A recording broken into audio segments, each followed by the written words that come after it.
All praises, all praises. Most High in Christ, bless you all. Happy Sabbath to you and your families and your loved ones. All praises. Whether you're catching it on the live or on the replay, shalom and happy Sabbath. All praises. General Messiah here, and we're about to get into it. All right? So, decolonization of the mind. Again, decolonization of the mind. Now, when it comes to a lot of our people, I want to say our people, the Israelites, the Negroes, Hispanics, and indigenous people of the world that are scattered in the four corners, many of our people have adopted European or westernized standards, whether it's of beauty, whether it's of lifestyle, whether it's of social structure, whether it's of work ethics. All right? Let's get Deuteronomy chapter 10 and verse 12. Deuteronomy chapter 10 and verse 12. And now, Israel. Now, Israel, this is speaking to the Israelites. What doth the Lord thy God require of thee? What doth the Lord God require? What does he require of you? Come on. But to fear the Lord thy God, to walk in all his ways. To walk in all of his ways, not some of his ways, all of his ways. He requires you to walk in all of his ways. That's what it means to be set apart. That's what it means to be holy. When he says, I need you to be holy because I, the Lord, am holy, it means he needs you to be set apart. He needs you to not be like the rest of the world. He needs you to be distinct. He needs you to be having a difference between your people and all of the other peoples. He does not want you assimilating with their ways. This is what it's going into. He needs you to keep all of his commandments, not some, not just some, and then some of the other things that you do come from the other nation, so you're now mixing and blending and mixing and matching, and some of the things you do is some of his things and mixed with some of the things of the other nations. No, that's not being set apart. That's not being called holy. So first you have to understand, where did this idea of colonization come from? It came from the Western influences that came to us via your oppressors. Via your oppressors. Never forget that. Your oppressors force their ways onto you. Follow me, Israel. Good. Read on. And to love him and to serve the Lord thy God with all thy heart. With all your heart. So it says to love him and to serve him. To love him and to serve him means to do all of his commandments. Read on. And with all thy soul. And with all your soul, with every fiber, every inch of your body, soul, and spirit, you must give in reverence to doing his ways, to doing his commandments, to doing the things that he's commanded you to do. Good. Read on. Verse 13. To keep the commandments of the Lord and his statutes, which I command thee this day for thy good. For your good. So these commandments that he has commanded us is for your good. All of his ways, all of his traditions, all of his customs, they stem from the things that he has commanded us to do, which are for your good, not for your bad. So when we bring out these things that we're about to bring out, don't go and say, oh my gosh, they want me to stop doing that. But the scripture said the things that the Lord has instructed you is for your good. Good. It's for your good. So now the Lord, Yahweh, he calls for what? Obedience to all of his ways. All right? Colonization came from your oppressors wanting you to conform to their ways. Follow me, Israel. Let's get Proverbs 3 and 31. Proverbs 3 and 31. Proverbs chapter 3, verse 31. Proverbs chapter 3, verse 31. Envy thou not the oppressor. It says to not envy the oppressor. Don't envy him.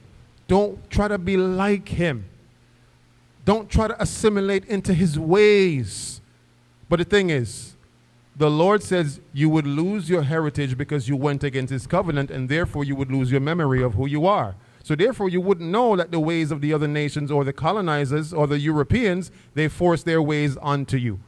So you wouldn't be aware that everything that you do since birth has been a result of you and your parents and their parents and the parents before them were colonized with the ways of the Western world that were forced onto them. Stop for a moment, take a moment, analyze your life, and think everything from birth you've done up to now has been of the influence of those who have colonized you, the colonizers. So read it again from the top. Envy thou, not the oppressor. Stop right there. Envy thou, not the oppressor. The oppressor. The oppressor.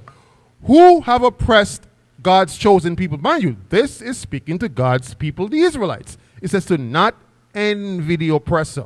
Who's the oppressor? Those who oppress you. Those who put you in slavery. Those who put you in captivity. The nations who have done this to you is which nation? Don't just tell me Edom. It's Esau. You know, some of our people say it's just Esau. No. How many nations have oppressed us? How many? All. So in other words, when it says envy thou not the oppressor, who shouldn't you envy? All the other nations. Now you're getting it. Now you're tracking it. But here's the problem. Most of what you see happening in modern culture has been a result of intertwining with the other nations. So it's almost very difficult to get away from what they have instilled into you as a people, because naturally, if they're over you, naturally, if they're ruling over you, listen, I always use this example. The culture in prison is much different than the culture outside of prison. If you go into prison, you have to what? Conform to the culture in prison. It's much different in prison, especially the American prisons. Listen, if you go to American prison, there's a whole different world. You know, there's third world countries, and there's a fourth world country. They abide by different rules, standards, procedures. Everything is different. Okay? You wake up when they tell you to wake up. You go to sleep and lights out when they tell you lights out. You eat when they tell you to eat. You use the bathroom when they tell you to use the bathroom. Right? You're not known by your name there. You're known by what? A number. Inmate 764-312. That's you. You're no longer Kevin Smith. You're no longer James Barnett. You are inmate number 376072. That's your inmate number. And when you're in there, you abide by the culture, because those who are over you, they tell you, and guess what? They even tell you what to wear. You think you can wear Jordans? I mean, I know they got some young brothers in there. They're sneaking Jordans in there. You've seen the videos. They're eating pizza, sneaking Jordans. They're smoking reefer. They're doing all types of stuff in there, right? Things that they shouldn't be doing. But when they do a cavity search, anyone knows what's a cavity search? A cavity search is when they go up the rear end and they find prophylactics and different drugs and different paraphernalia inside the derriere, inside the anus. Because inside jail, you have to find different ways to cope and, you know, different coping mechanisms. They put razors under the tongue. They hide things, because inside there, the Bible says what? Oppression maketh a wise man what? Mad. So you got to do things to cope. Listen, they said brothers in jail be drinking moonshine. You know what moonshine is? In the Caribbean, they call it Hammond. All right? And they make it from ethanol. Whoever work in the kitchen shift, they just get the alcohol that they clean down and they swab down with. They use some of that thing, sneak it back to their cell. They ferment that thing even more. I don't know. They add some stuff to it. And the point that I'm making is this. Inside there, you learn to adapt, because you're not under your own normal way of life on the outside. You have to conform to what they tell you. Whatever the warden tells you to do, you have to do. And most times the warden, of course, he crooked too. So, you know, he rocks off by getting paid by this person, that person, and everybody. You know, you owe him 3 carrot cakes, you owe him cigarettes, you owe him. The culture is different, is what I'm saying to you. All right? And you do what they tell you to do. So when those who are ruling over you, right? And now, if you go to speak to some of the lifers who in there, you know what's a lifer? A lifer is someone who's doing life. You speak to a lifer, he has known that way, and he's been in there for a while. He tell you, this is the culture. I run this block here. You sleep on the bottom bunk. You can't go in there and tell him, listen, no, you going to sleep on the bottom bunk. And what? You better sleep with both eyes open if you're going to tell him that. So what I'm saying is this. You do what those who are over you tell you to do. They're ruling over you. And it just so happens that the Lord as a punishment to us, he has given the earth into the hands of the what? The wicked. Let's read that. Let's get Proverbs Job, the book of Job, chapter 9, verse 24. The book of Job, chapter 9, verse 24.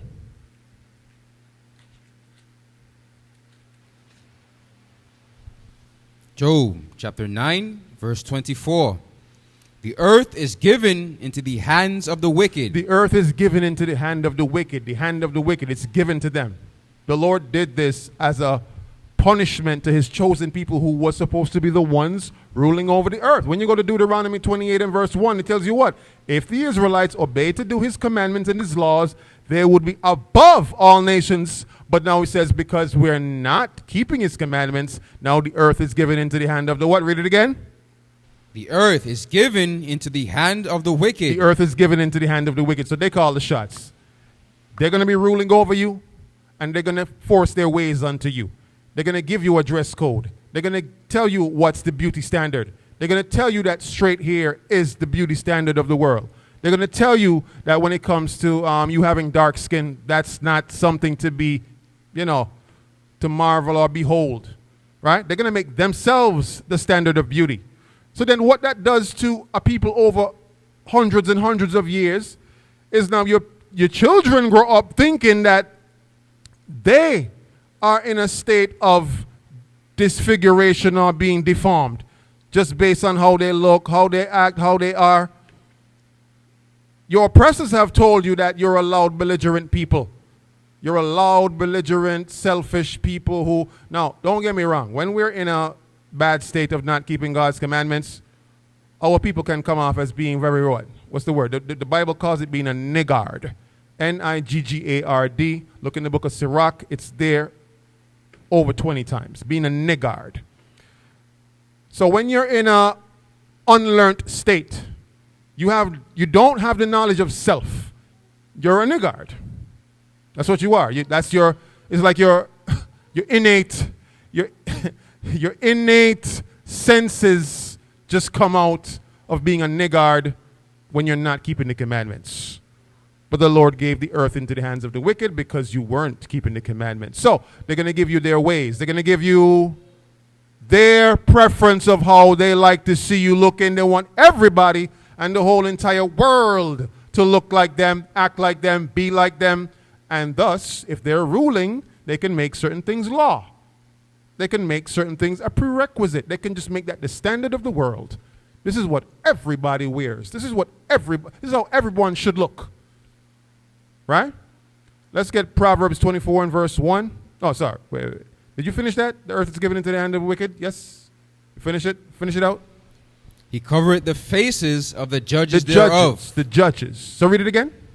The earth is given into the hand of the wicked. He covereth the faces of the judges thereof. The faces of the judges. Who are the judges? Our leaders. Our true leaders, our Israelite leaders have been muted. They have been covered, muted, shut up, shut down. They have not been, what we speak right now is not regarded as truth. That's how they cover the faces of the judges. Your leaders, your true leaders, the men of the Lord, have been secluded into a corner. But the Lord says, no longer shall your teachers be removed into a corner anymore. Your teachers are going to be seen and you're going to learn from them. Right? But here's the thing. They're still trying to suppress our message to our people. They say our message is, it doesn't align with Christianity. When our people don't realize that Christianity was a product of Rome, Catholicism, universalism. That's where it comes from. All right, let's get Proverbs 24, verse 1. Proverbs 24, verse 1. Proverbs chapter 24 and verse 1. Be not thou envious against evil men. Be not thou envious of evil men. Evil men. Now he says the earth is given into the hand of the wicked, right? Who's the wicked? When you go to Malachi 1 and 3, it shows you that the wicked, of course, they're Esau. Subsequently, Esau is ruling the entire earth for a very long time. They've ruled in the Grecian captivity, ruled in the Roman captivity. They're ruling right now in this westernized, New Age Babylonian captivity. They're ruling right now, and they call the shots. They let you know what's the standard for everything. But it says, do not be envious of evil men. Read on. Neither desire to be with them. Don't desire to be with them, like them. All right? Don't desire to, be similar to them. Don't have any desire to be anything like them. But the thing is, when you don't have knowledge of self and who you are and who your nation is, you're not really aware. You're ignorant of the facts of your culture stems from the Bible. All right? So you must understand what you do today, where it comes from. It comes from you being colonized, being oppressed, them forcing their ways onto you. The ways that you see the world doing today, those were never our ways. All right? So, even when it comes to beauty standards, like I was mentioning, what do you see our women doing today? Come on, What do they do with their hair? Weave. There we go. Weave. What else? What else they do? Come on, y'all be seeing the women out there. Blonde. Woo. So blonde, extensions, weaves, right? What about the nails? What do you see with the nails? The press-on nails, right? Oh, we're going to get to that. We're going to get to that. You're going to get shocked at that. Woo! We're going to get to that. All right? So, these customs, where did they come from, right? Now, biblically speaking, I want you to listen up, Israel. I know a lot of sisters watching online right now. Biblically speaking, yellow hair in the Bible is not referred to as something to behold, something to marvel at, or something nice. In fact, it is regarded as unclean in the scriptures. Let's get that. Leviticus 19 and verse 30. Leviticus 19 and verse 30.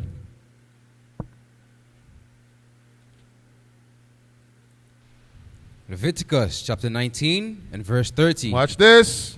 Ye shall keep my Sabbaths and reverence. I'm sorry, everyone. Leviticus 13 and verse 30. My eyes. Leviticus chapter 13 and verse 30. Come on. Then the priest shall see the plague, and behold, if it be in sight, deeper than the skin. Deeper than the skin. So this is going into a medical condition. Watch this. And there be in it. And there be in it. A yellow thin hair. A yellow thin hair. What type of hair? Yellow thin hair. A yellow thin hair. Watch this. Then the priest shall pronounce him unclean. So we're not saying if you put in a blonde weave that means you have leprosy. This is talking about leprosy, but it's indicative biblically of if someone has leprosy. So you don't want to synonymize or be akin to something that's abominable, something that's unclean. You don't want to put no blonde hair in your hair, sis. Don't do that. Because the men of the Lord are going to view you as unclean. Okay? And you look unclean. Do you ever see Caucasian women putting afro hair in their hair? No. You won't see it unless they're mocking y'all. You follow me? Unless they're mocking y'all. So, because Europe has defined the standard of beauty, everyone wants to follow what? Putting in the straight blonde hair, putting in the straight weave hair. All right? So, they consider it to be more attractive. But it's really not. It's really, really not. Let's get Daniel 7 and verse 9. That's just what was forced onto you. Daniel chapter 7, verse 9. Daniel chapter 7 and verse 9. I beheld till the thrones were cast down. The thrones were cast down. So Daniel was seeing a vision. Let's see what he saw that vision of. And the Ancient of Days did sit. And he saw the vision of the Ancient of Days, the one who has no beginning, no end. This is talking about Yahweh, our greatest creator of heaven and earth. Read on. Whose garment was white as snow. So he has a garment. He's not just some light shining somewhere. You ever hear Christians say, God is just light shining? No, he has a garment. Read on. And the hair of his head like the pure wool. So he has a head, but now the hair on his head is like pure what? Wool. Pure wool. That's kinky hair. Kinky hair. It means your hair, Mr. Negro, man, woman, and child, is beautiful because the Lord got kinky hair. The Lord got black people hair. You know, when you were small, they tell you your hair was picky and it got the dots. When y'all little children was running around with them dots. Comb your hair. Don't got no dots. Got the dots. Don't got no dots. But he got woolly hair. Right? That's beautiful hair. And so beautiful that he blessed his children, some of the tribes of Israel, with that same lustrous, beautiful, amazing, gravity-defying hair. Sisters, listen to me. Your hair is beautiful. Take out that creamy crack. Take out that perm. Stop thinking that because what you see on television and in the magazines and on social media. Now, all the females on social media look alike. You can't tell the difference between them. All of them look the same. With the MAC makeup and the same weave and the same contour, and all their faces look the same. They look like clones and replicas of one another. I don't know about you. I don't want my wife looking like that. You walk in the house, oh my goodness, I thought you were Sandra. Oh my gosh. I thought you was Nicole. No. Sisters, the Lord made you unique. So unique that he gave you gravity-defying hair. There's no other nation here that could do what your hair could do. But if you would give it time, if you would treat it right, give it the right nutrients, take the time, because some sisters just get fed up. Like, oh, I can't deal with this hair. Let me just put in a wig and put it. Sisters, if you took the time out to really care for your hair, give it the right nutrients. And stop putting all them chemicals in your hair, right? But most of all, we're going to show you the biggest part of the way you can get back your lustrous hair, because the scripture said that the sisters of Israel, they got lustrous beauty about them. But y'all lost it. Follow me, Israel. So your hair is so beautiful. God has it. Christ has it. Let's get Revelation 1 and 14. Christ has that same beautiful hair. If you want to talk about beauty standards, your Lord and Savior, Yahushua, some of you call him Yeshua, Yehoshua. It's all the same thing, right? Jesus Christ, Yahushua. Yes, he was a black man, and the Bible confirms it. Let's read that. Revelation 1, verse 14. Revelation chapter 1 and verse 14. His head and his hairs were white like wool. So Christ's head and his hairs were white like wool. This is talking about the same kind of hair his daddy got. The same kind of hair that his father got. That same beautiful gravity-defying hair. Israel, your hair is beautiful. Don't think you got to do some kind of perm out. Oh, I want my hair perm out because I want to envy my oppressor. I want to look like my oppressor. The Bible said don't envy your oppressor.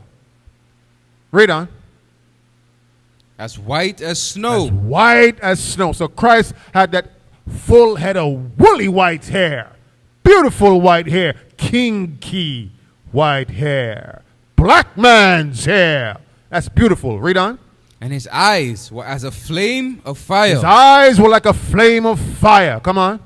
And his feet like unto fine brass. Fine brass, that's brown, burnt brass. Watch this. Read on. As if they burned in a furnace. As if they were burned in a furnace. Black man's skin. Black man's hair. People of Israel, be proud of how the Lord made you. Your standard of beauty comes from God. He gave it to you. It's yours. Own it. Be proud of it. Sisters, I want you to look yourself in the mirror when you get the chance. When you take a little drink break from watching this class, you go drink some juice, some water. You look yourself in that mirror and say, Princess of Israel. Yeah, I'm talking to you. Princess of Israel. I am beautiful because the Lord His hair is like mine. I have hair like the Lord and God. That pure, woolly hair. You take that weave out, sis, and you give your hair some time to grow, and you keep these commandments, I promise you, sis, your hair is going to look so beautiful. All right? And you won't have to now resort to going to European standards of beauty. All right? The Bible has our standard of beauty. Read on. And his voice as the sound of many waters. He was a loud black man. You know, like how they tell you today, all black people are just loud and belligerent and very ignorant. They don't like that. But now when we come together for the good of the scriptures, and you see black men banding together to keep the commandments, to exhort others to keep the commandments, they don't like to see that, because that's a threat to their system, their monopoly that they have built, the economy that they have built.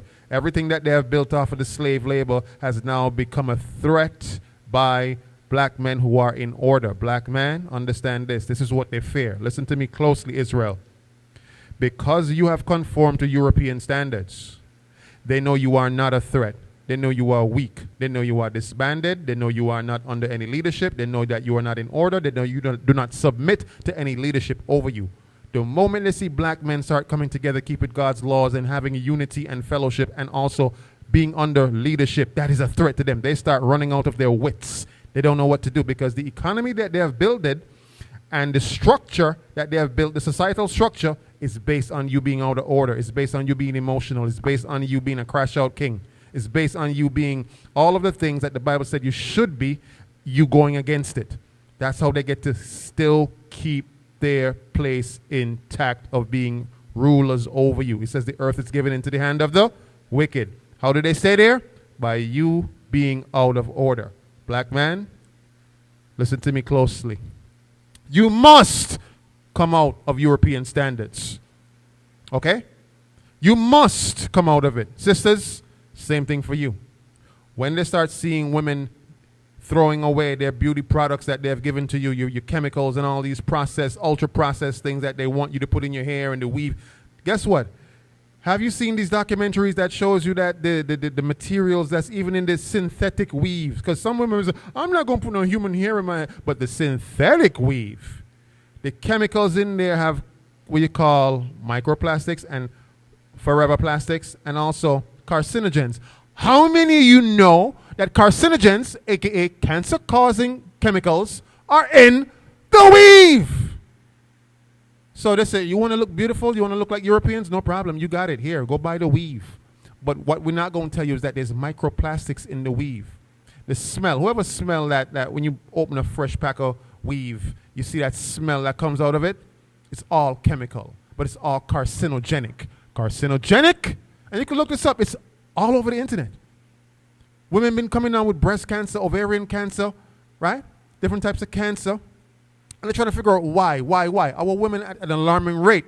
But when you read the book of Deuteronomy 28, it says all the plagues and the curses that's not listed in this book going to come on the children of Israel because they have broken God's laws. So you put that weave in your hair, sis. Listen, I'm imploring you. Take it out, sis. You are beautiful, sis. The princesses of Israel are beautiful just the way that God made them. But I get it. I understand.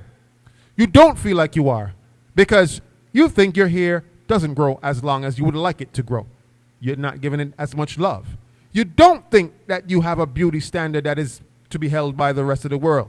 You do, but because European standards have enforced their doctrine onto you, you think otherwise. And when you go on Instagram and social media and Facebook, you see all these, women who are of your contemporary looking a certain way, being a certain way. And you say, you know what? Since everyone is doing it, maybe I should look that way. I want a desire to look like that. And so you do it, not realizing that you don't have any knowledge of self. The Lord's hair is woolly. Christ's hair is woolly, sis. But I get it. General Messiah understands. And because I understand your plight, sis, I'm going to read for you Isaiah chapter 3. I understand your plight, sis. I know where it comes from. So I empathize with you, sis. Don't think I don't empathize with you. I wholeheartedly do. I promise you I do. All right? Sisters, You are the princesses of Israel. All right? Fair and dainty. All right? And beautiful to behold. Let's get that. Isaiah 3, start me off at verse 16. We'll read down to verse 24. Isaiah chapter 3 and verse 16. Moreover, the Lord saith, because the daughters of Zion are haughty. Because the daughters of Zion are haughty. They got prideful, right? Going into sin and sinful ways made the women of Israel very haughty, very prideful. Read on. And walk with stretched forth necks and wanton eyes. They walk with stretched forth necks and wanton eyes. What does that mean? You ever see a black woman's neck when she have attitude? Her neck start doing the who you think you talking to? I ain't no child in here. They were going against their leadership, going against their husbands. Hey, babe, I need something to eat. I'm hungry. Just came from doing the work all day. Who you think? You think you got child in here? You ain't got no child in here. You better go make pot, spoon, and pan come together and knot together and make yourself something, boy. Woo, wait, you just call me what? Boy? Yeah, you're just like your daddy. So they got haughty. Let me tell you something. You know, for the very same reason why a lot of other nations like our women is for the very same reason why, you know, the Lord did this to them. They say Negro women are what? What's the word they use? Spicy. Especially when you come to the Benjamite women. Woo! Tribe of Benjamin, the Caribbean women. Woo! When they say spicy, they got words that could flame you a mile a minute. Right? Meaning that their words are very hot. Very hot. Down here they call it cussing out. They'll cuss you out. They will tell you everything about your mama. Everything about your daddy. Right? They will make you feel like, man, I shouldn't have been born, man. The kind of cussing she just gave me, man. Like, yeah, women are women. The Benjamite women. And of course, you know, our women in different areas. You got the Guyanese women, of course. They hot on their mouth too. Our American sisters, right? Our Israelite sisters over in Africa as well. They will tell you, why don't you shut up, oh? You're just looking like a mongoose in the field. And you ever watching some of these movies with some of the Nigerian women? And by the way, for those of you that are watching, we got a lot of Israelites who are scattered in all those places. You're watching some of these movies and you try to figure out, how she think to say that? That he looked like a mongoose, what do you call it, a dehydrated mongoose who's starving. You wouldn't think this, right? But our women, you look like a dehydrated mongoose who is starving. Look at you, oh. And you try to figure out, how she think of that to say that? Our women are very quick and witty, but it goes into the very same reason why the Lord put this curse on them. So read it from the top. It says, the women got haughty. Watch this. Moreover, the Lord saith, because the daughters of Zion are haughty and walk with stretched forth necks. They walk with stretched forth necks. They got a lot of attitude now. Come on. And wanton eyes. Wanton eyes. The eyes going every which way but on their husbands. Come on. Walking and mincing as they go. Come on. And making a tinkling with their feet. Making a tinkling with their feet. Come on. Meaning that women are supposed to be what? Chaste. Chaste, right? Chaste means what? Good keepers at home. But if their feet going tinkling, it means that they're going where? Everywhere that they're not supposed to be. You see her up there, you see her down there, you see her in the club, she here, she everywhere. She everywhere. She more places than you and your brother. She going out more than you. As they call it down here in the Caribbean, hot foot. You ever see a hot foot woman? Brothers, you coming into the truth, listen to me closely. You see a hot foot woman, leave her alone. Do not go after no hot foot woman. You're going to be very surprised that she is the community center. You know what a community center is? Okay, good. Everyone has functions there. And I don't have to tell you what type of functions that they will be having there. Brothers, you're coming into this truth, the young into this truth, get rooted.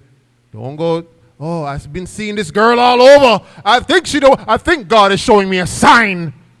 He's showing me a sign. I see her down the street, up the street, across the street, see her in the supermarket. She have tinkling feet. She everywhere. Okay? Take it from the general. You don't want to be there because everyone's been there. Okay? Good. So read on.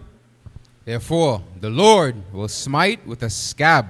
The Lord will smite with a scab. So the Lord now is sending a curse on the women of Israel for their haughtiness, their pride, their attitudes, their wanton eyes, them going here, there, and everywhere, not being good keepers at home. They're supposed to be good homemakers, right? But the Lord now cursed them with a scab. What's a scab? It's talking about that pitch pot skin. Literal skin. Like our women, you see, what they go to the beauty store to buy all the time? What type of cream? Okay, yes, bleach. But what else type of cream? What's wrong with their skin? Oh no, getting breakouts here, there, and everywhere. It's a common thing with Israelite women. They gotta keep going to the store to buy that cream. You go in the medicine cabinet, it's fill out with creams. You're like, babe, which cream you using? All. Why are you using so much cream? I need them. Well, how much for this one? $75. What? You spent what? Yeah, $75. I need it. If you tell her, listen, next month, budget changing, we're not buying no cream, she can say, are you mad? I am buying my creams. Maybe we need to buy less food. So what? We're going to cut back on food because you're buying creams? Yes, I need my creams. This is what this is going into. Okay? The skin conditions that our women would have because the Lord has. Now, our women had perfect skin once ago. Perfect. So perfect. The other nations used to be like, what did they use? We want some of that. And now today, we got to go buy the Ambi. You know, remember Ambi? Ambi was back in the day, right? For those of you young. Ambi skin cream. Now our women want to have fairer looking skin. Smooth skin. So now they go buy Noxzema, Clearasil, you all these products to try to get clear skin. But no matter how much of it they do, they're still going to get that scabbies. Read on. The crown of the head of the daughters of Zion. So the crown of the head, that goes into their hair. Their hair falling out and getting short. The women of Israel had very gravity-defying, lustrous hair. But because of their wanton eyes, meaning their eyes that go everywhere except on their husbands, and also their tinkling of their feet, them being here, there, and everywhere, their necks, their stretched forth necks, their attitudes, their pride, their haughtiness, the Lord smite their hair. And now their hair is short, picky, it can't grow. They need the weave. They have no other choice but to put the wig on. No other choice but to put what? The weave in. Right? Because the Lord did this to them. Read on. And the Lord will discover their secret parts. The Lord will discover their secret parts. Our women had like a built-in girdle to their body. Yeah. Absolutely. There's a scripture that shows you that as well. Built-in girdle, built-in shape, and now our women, what happened to them now? And when it's a built-in shape, I'm talking about after these women had babies. What do they call that? What's the term they call that? When a woman have a baby, they call it today, like when a woman has a baby and her body just, what do they call it? The snap back body? When their body snap back. Our women with the snap back princesses just got twins. Her body gone back to looking like she ain't had no baby. That was our women. Natural girdle built into their bodies. Now today, the Lord discovered their secret parts. Now, our women, but sisters, I gotta admonish you for a second. A lot of you sisters, it's in your mind when you think you're pregnant and you got all these cravings, right? You don't have to eat and pig out the way you do. You don't. It's mental. All right? It's not being pregnant is not an excuse to pig out. All right? And science has proven that you can maintain a proper regular diet while being pregnant. pregnant. A lot of times you use it as an excuse to pig out and have your man going on food runs 3 o'clock in the morning to buy something that is just like buy one of this thing and travel 20 miles that way to get it and bring it back, acting like you Puff Daddy out here saying, go get goat's milk from Brooklyn for me and come back. How many of y'all remember making the band? Some sisters acting like Diddy out here. Go and get me the finest pate from over yonder and bring it back, but it's 3 in the morning. Yes, I need it now. Sisters, I got to admonish you. A lot of it is just your mental. You think that's what you want, but you can have a perfectly normal diet. I know your hormones be hormoning, I do know, but you have to control that thing. Read on. Verse 18. In that day, the Lord will take away the bravery of their tinkling ornaments. Come on. About their feet. Tinkling ornaments from about their feet will be taken away because you're going everywhere. Come on. And their cauls and their round tires like the moon. Read on. The chains and the bracelets. So the Lord decked out the daughters of Israel with all these accoutrements, but he's going to take away all of them. Read on.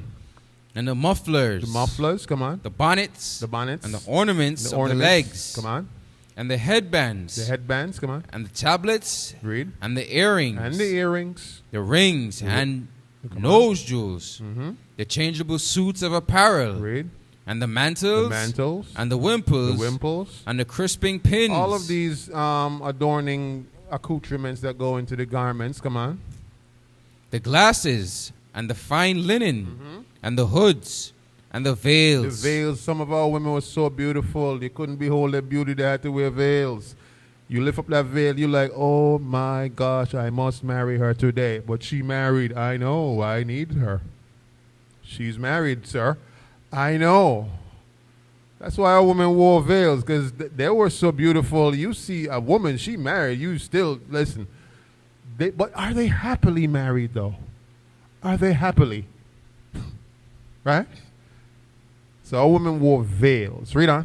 And it shall come to pass that instead of sweet smell, there shall be stink. So instead of sweet smell, the Lord says he's going to put a stink. He's going to put a stink. So that's why a lot of our women, they wear a lot of, scented perfumes and different things. And also, it's going into down there. There's secret parts. A lot of our women now develop what you call the yeast infection because they break the laws. The yeast infection comes with a smell.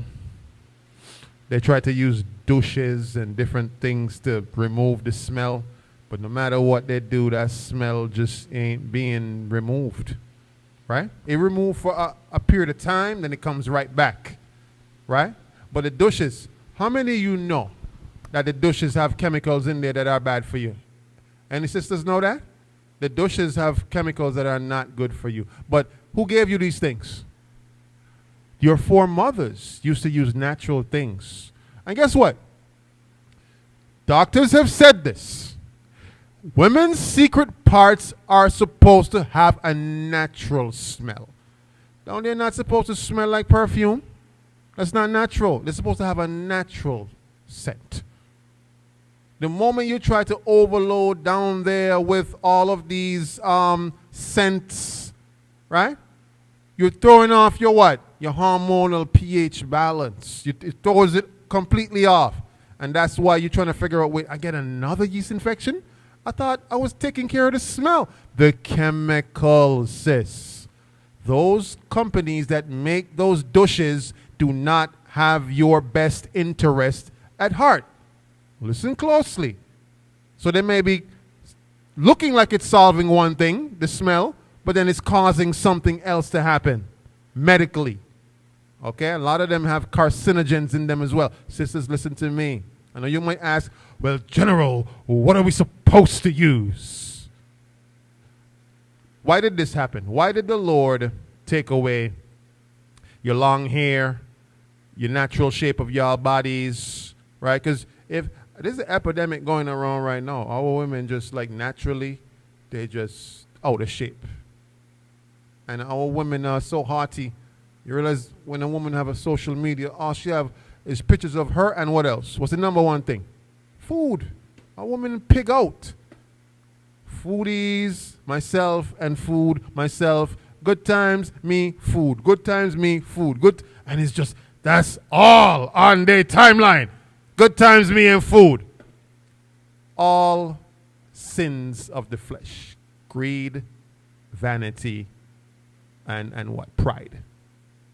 All right, that self-pride, greed, vanity. 3 of the 7 deadly sins.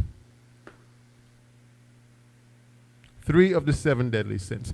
This is why the Lord gave our women short hair. Their hair start falling out. So they have to resort to what? Putting in the weave. Now Europe comes along and say, hey, blonde women are the thing to be like.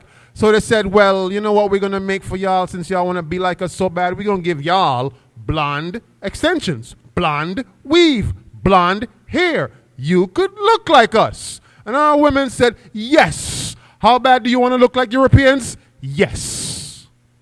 That was their answer. Yes. Give me all of the blonde weaves. And you see some women in there, some women got a closet, right? Full of weaves. Most of them blonde, hazel, different colors of blonde, right? What they got? Honey blonde. What? Y'all sisters help me out. Honey blonde, hazel blonde, apricot blonde. I don't know what the colors are. What are they? You know them, right? So he says he's going to give them what? A stink. Come on, read on. And instead of a girdle. Instead of the natural girdle that they had. Look, a natural girdle was built into our women. They had snapback bodies when they got children like nothing. Read on. A rent. And instead of well-set hair, baldness. Mm-hmm. You know what a rent, go back. You know what a rent means? Who knows what a rent is? The girdling, the natural girdling gonna be there now. So if the proverbial girdle is tear or a rent, what's she gonna have? What's she gonna have? What? A fupa. You know what a fupa is? Who knows what a fupa is? Soldier, you know what a fupa is? You don't know what a fupa is?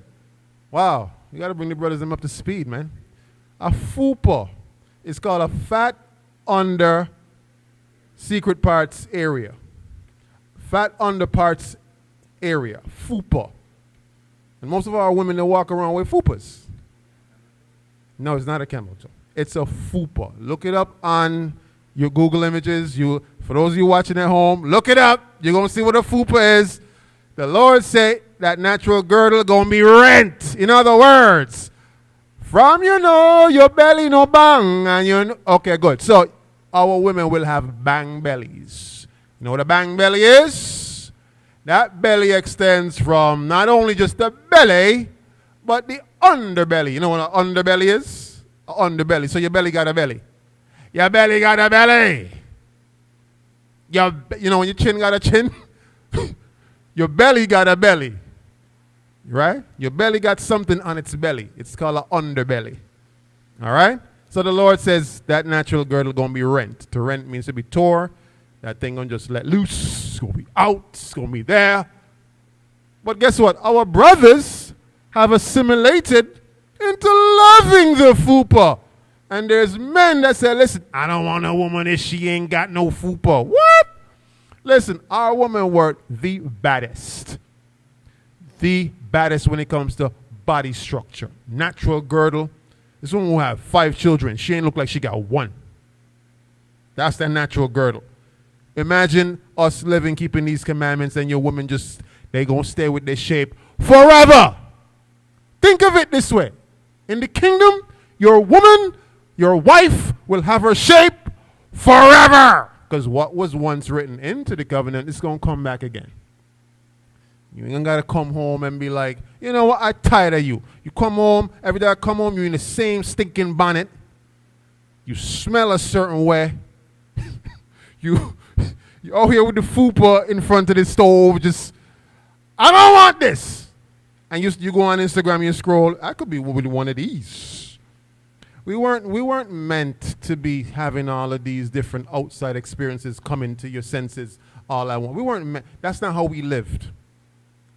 Now the internet has you with these portals. Now you could just scroll and be like, I want this one. I want, you know what? You look, the more you scroll, the more you're looking at your wife like,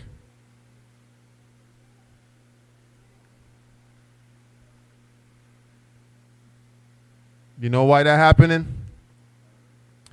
Because now you have experience in you're not supposed to be experiencing all of these experiences coming to you, to your senses like that. You're being overloaded with, so the European standard is now set into the social media aspect where now every day your senses are being overloaded, right?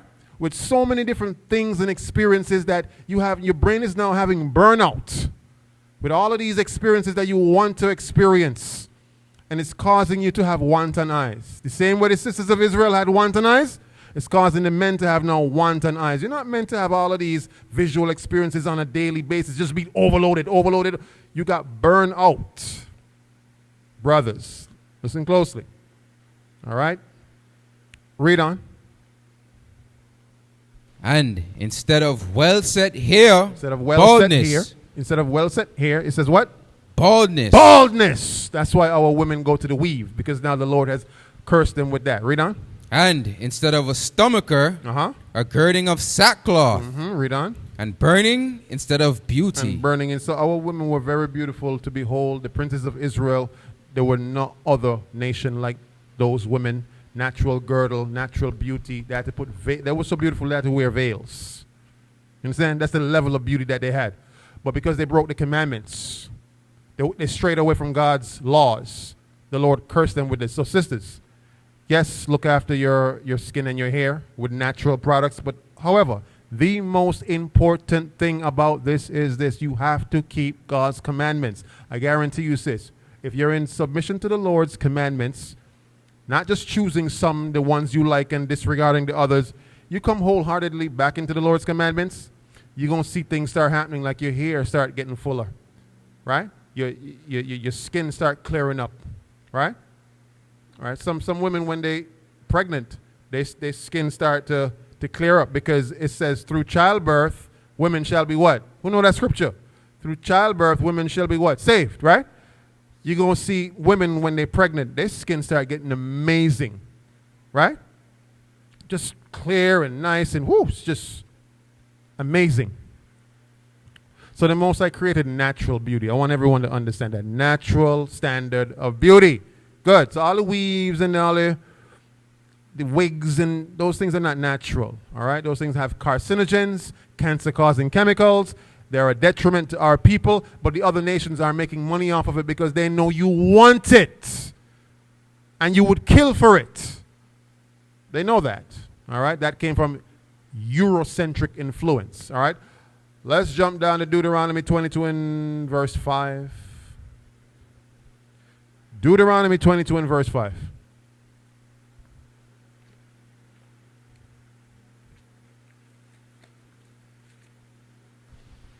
Deuteronomy chapter 22 and verse 5. Come on. The woman shall not wear that which pertaineth unto a man. The woman shall not wear that which pertains to a man. Neither shall a man put on a woman's garment. Neither shall a man wear a woman's garment. Go ahead, read on. For all that do so, everyone that does so, are abomination unto the Lord thy God. Are an abomination. So let me break this down really quickly. When it comes to the woman not wearing that which pertaineth to a man, and neither the man wearing that which pertaineth to a woman, right? It's talking about anything that pertains to the man. And that includes pants. Yes, sisters, that includes pants. Now, originally, pants or breeches were given to the men. All right? Let's just clear the air and get that out there. For all of you sisters that were wondering and trying to figure out, the first institution of pants among our people. Mind you, we're talking about our people, the Israelites. God gave us specific commandments. We're not talking about the other nations. We're talking about us. These commandments are for us. Let's get Exodus 28, verse 42. Exodus 28, verse 42. Let's explain this thing properly so there's no confusion or no gray area. All right. Exodus 28, verse 42. Sisters who watching this, you unsure about this topic, write down the scriptures. Go over the scriptures. Meditate on the scriptures. Come on. Exodus chapter 28 and verse 42. And thou shalt make them linen breeches. So, the priests of Israel, the high priests, were commanded to be made linen breeches, meaning linen pants. Breeches are early forms of pants. Read on. To cover their nakedness. To cover their nakedness. Read on. From the loins even unto the thighs. Stop right there. I thought pants wasn't made. But back then, nobody wore pants. That's a lie. Everyone wore dresses. That's a lie. Because how the men's garment were cut was completely different to how the woman's garment is cut. Okay? Women wore dresses and skirts. Right? Men wore what you call a garment. All right? And these men that you see right here, the Levites, they were commanded to wear what? Linen what? Breeches. Pants. You can't say nobody wore pants. Nobody wore pants. You see it right here. They wore pants. They were commanded to wear pants. Everybody wore dresses. Lies. We're proving it right now. Read on. They shall reach, and they shall be upon Aaron and upon his sons when they come in unto the tabernacle of the congregation. Upon Aaron and his sons. Upon Aaron and his sons. Not the daughters of Israel, but the sons. The men. Read on. Or when they come near unto the altar to minister in the holy place. Read on.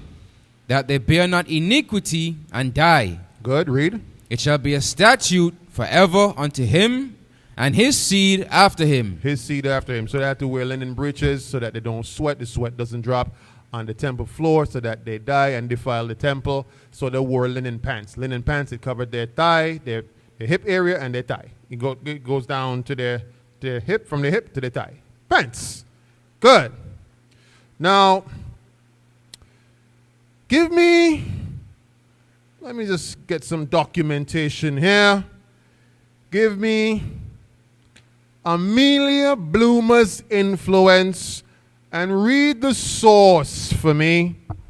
Okay, listen up closely, Israel. Amelia Bloomer's influence. Amelia Bloomer's influence. Now you can look this up. We're going to cite the source so you can look for it. Come on. Source, National Historical Park. The National Historical Park. Look it up. Come on.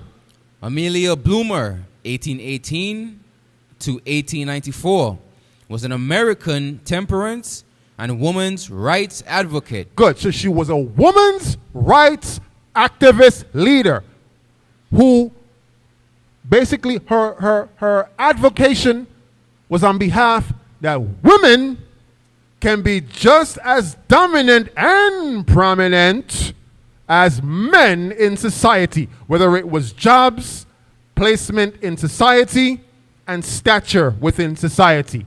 They thought that, listen, women should be on equal footing, and Amelia Bloomer was one of the forerunners who foreran and advocated for this. 1 Corinthians 11 and verse 3 says what? I would have you know that the head of the woman is the man, and that the head of the man is Christ, and that the head of the Christ is God. So God has a what? A structure and an order, all right, in his stratosphere, in his holy stratosphere. But Amelia Bloomer said, no, we want women to be on equal. Do away with 1 Corinthians 11 and 3. We want women to be equal to men in every which way possible. That's not so. The Lord did not say it so. Read. Contrary to popular belief, she did not invent bloomers. So she didn't invent bloomers. Bloomers were named after her as an homage to her. Everyone gets it? Good. Read on. But she became their namesake. She became their namesake. Because she promoted them so vigorously. So vigorously. She was the forerunner. She wanted women to be in the forefront, just like the men. Read on. In her newspaper. In her newspaper. She The had a newspaper that she made and funded partially by herself, and the other half she got investors. Read on. Called The Lily. She had a newspaper called The Lily. Amelia Bloomer, the forerunner for women's rights activation. Read on. The design. The Bloomer costume consisted of a knee-length dress worn over loose-fitting, Turkish-style trousers gathered at the ankles. Read. The advocacy.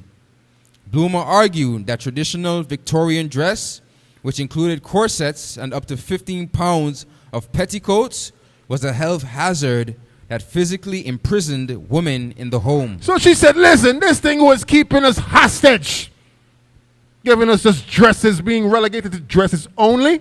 She came with the argument that wearing pants would make us more, what?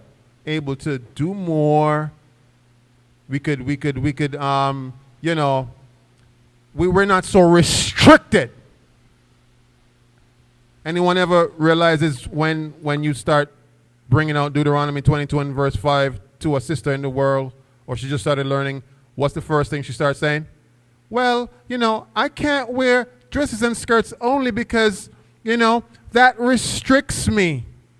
Oh. I know women that go to the gym who are modest and they have leggings on, but they have a skirt on over the leggings. They have a trainer skirt on over the leggings. What you talking about? There's modest women in the gym. But those gyms, they come from somewhere diabolical as well. So, brothers, watch yourself. If you're in this group, don't have your wife going to no gym. If you know what I mean. And I'll get to that. Let's get to that. All right. So read on. Come on, continue. The impact. Through her writing, the circulation of the Lily jumped from 500 to 4,000. So through her writing, right, her magazine now skyrocketed. Boom! Through the roof. 4,000 copies a week. Come on. To 4,000 as women across the country wrote in asking for patterns. So they asked, listen, we need more patterns. We need more designs. Read on. To Bloomer, pants were societally synonymized with mobility. With mobility. So she advocated that we need pants because it makes us more mobile. Read on. Health and physical freedom. Let's say our health is improved. Our freedom is improved when we wear pants. Really? Read on. Necessary for women to work and participate in society. Necessary for women to work and participate in society. You know the ironic thing about this? This woman, Amelia Bloomer, was a Caucasian woman, by the way, who advocated for your women to wear pants, by the way. Now, the interesting thing about this is this, right? The Caucasian women are more what?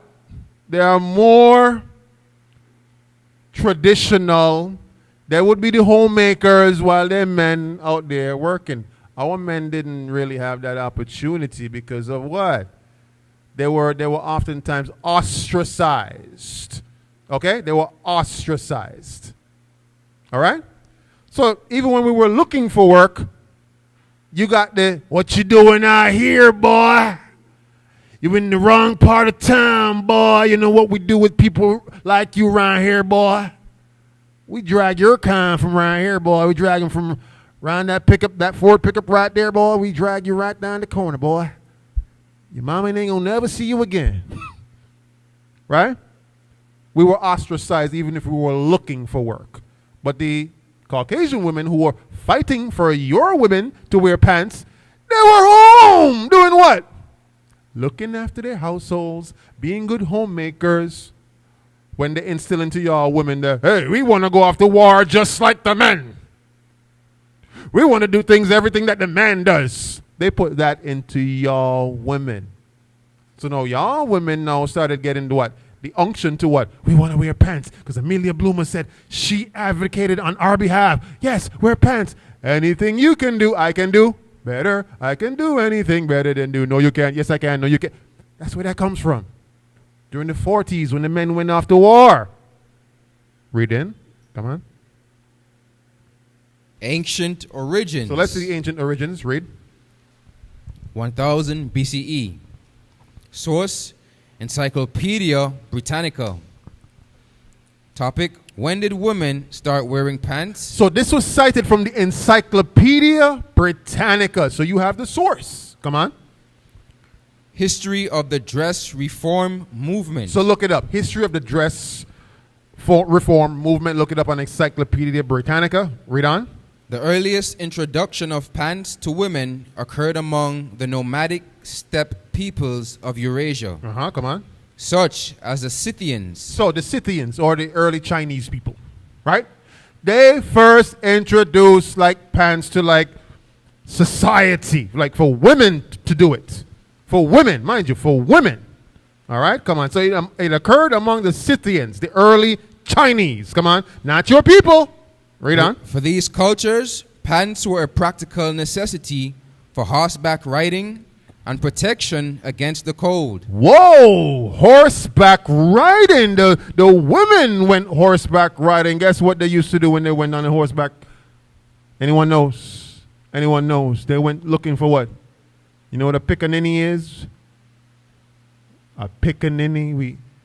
We looking for what? Negroes. Yeah. Yes, pick your nigger. They used to pick Negroes. They used to go on horseback and round y'all up. So the women wore pants to go on the horseback to go round y'all, women and children up. You could look this up in encyclopedia. Now they try to mute that history like, no, that's not what they were doing. We were enslaved to these people as well. It's there in the Bible. Read on. Archaeological evidence from the Yanghai Cemetery in China shows that both men and women wore trousers as early as 1000 BCE for these functional reasons. For the functional reasons of going to pick a ninny, pick a Negro. Okay?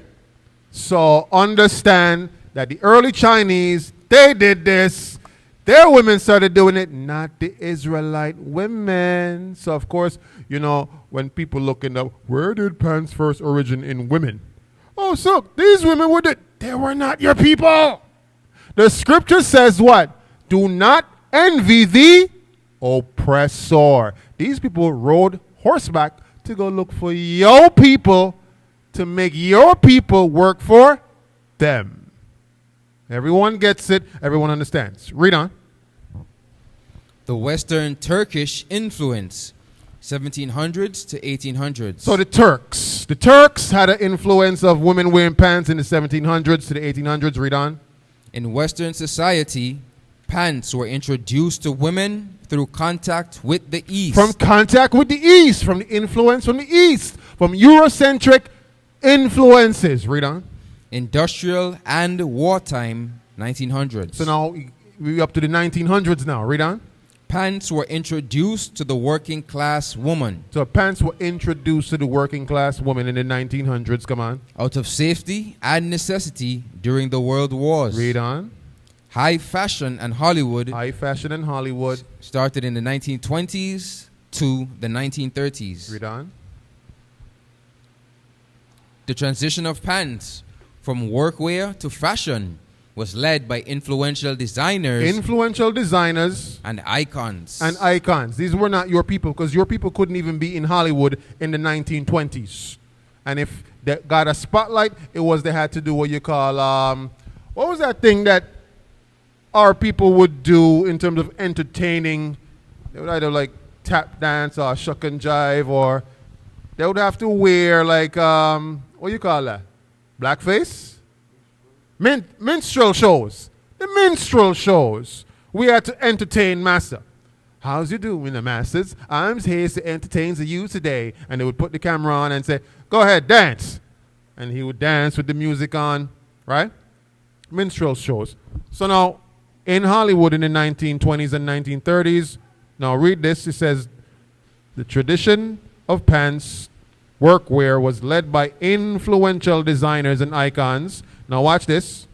In the 1930s, actresses like Marlene Dietrich, white woman, come on, and Catherine Hepburn Y'all know the famous Catherine Hepburn from in the 1930s, famous white woman for being on camera. Come on. shocked the public. They shocked the public by doing what? By wearing tailored trousers. By wearing tailored trousers on set. Watch this. On screen. Uh-huh. And in public. And in public, come on. Making the look aspirational. Making it look aspirational, because figures and icons know once they do something, everyone will want to what? Follow. Come on. Rather than just functional. Rather than just functional. Now watch this. Very important and very interesting.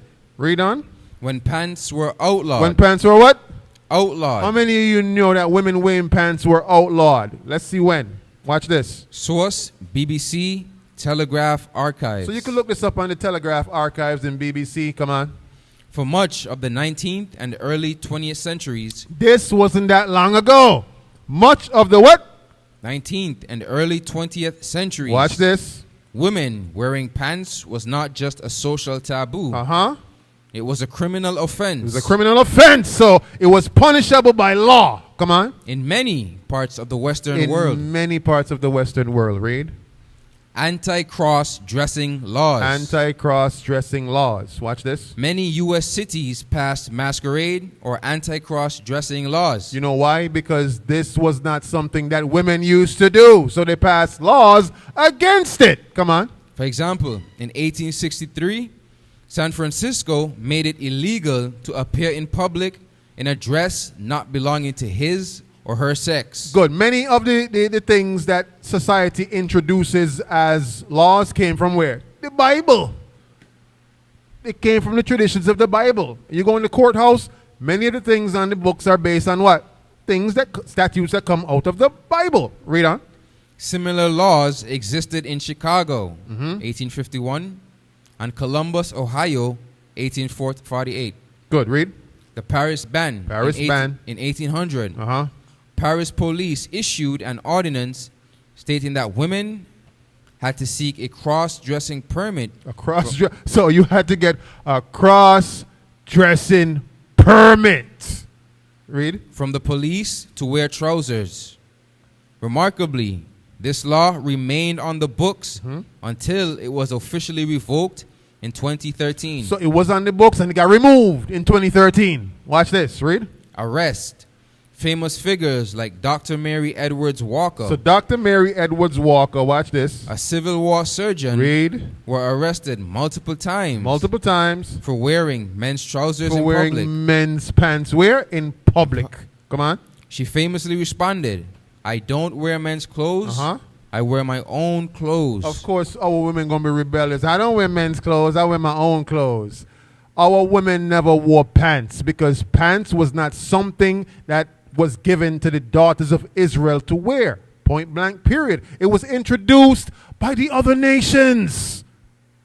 That's where it came from. And they influenced our sisters, our beautiful, beloved sisters, to wear these pants, to be forerunners for these pants, while they sit at home and be submissive to their husbands, dress how their husbands want them to dress, while they have your women out here being rebellious, acting up, screaming, "We want to wear pants!" They did that to y'all. They oppressed you. Let's get the book of Proverbs. Proverbs 4 and 14. Proverbs chapter 4, verse 14. Proverbs chapter 4, verse 14. Enter not into the path of the wicked. So it says, enter not into the path of the wicked. The Bible shows you in Malachi chapter 1 and verse 3 and 4 that who? The earth is given into the hand of the wicked, Job 9 and 24, but it shows you who is the border of wickedness in Malachi 1 and 3 and 4. The borders of wickedness is Esau. They gave your women pants to wear. Read on. So it says, don't go into their path. Don't go into their ways. Don't do the things that they influence you to do. Don't follow their customs. Read on. And go not in the way of evil men. That's a very evil thing to allow the daughters of Israel to now go and do something as diabolical as going against his commandments. And they do it also subtly. You ever notice very easily when you first come into the truth, all of the foods that you love to eat that you buy in the grocery store, many of them contain what? Pork. Do you think it's by chance? No. The other nations deliberately and purposefully and smartly and secretly, like Psalms 83 says, they consult against thy hidden ones. They're going to put pork in foods that you like to eat that you have no idea it's in there. Good. So he says, do not go into the path of evil men. Proverbs 1 and 15. Proverbs chapter 1, verse 15. Proverbs chapter 1, verse 15. My son, walk not thou in the way with them. Refrain thy foot from their path. It's talking about evil men. Don't walk in the path of evil men. Don't be influenced by the things that they do. All right, let's get Psalms 37 and verse 1.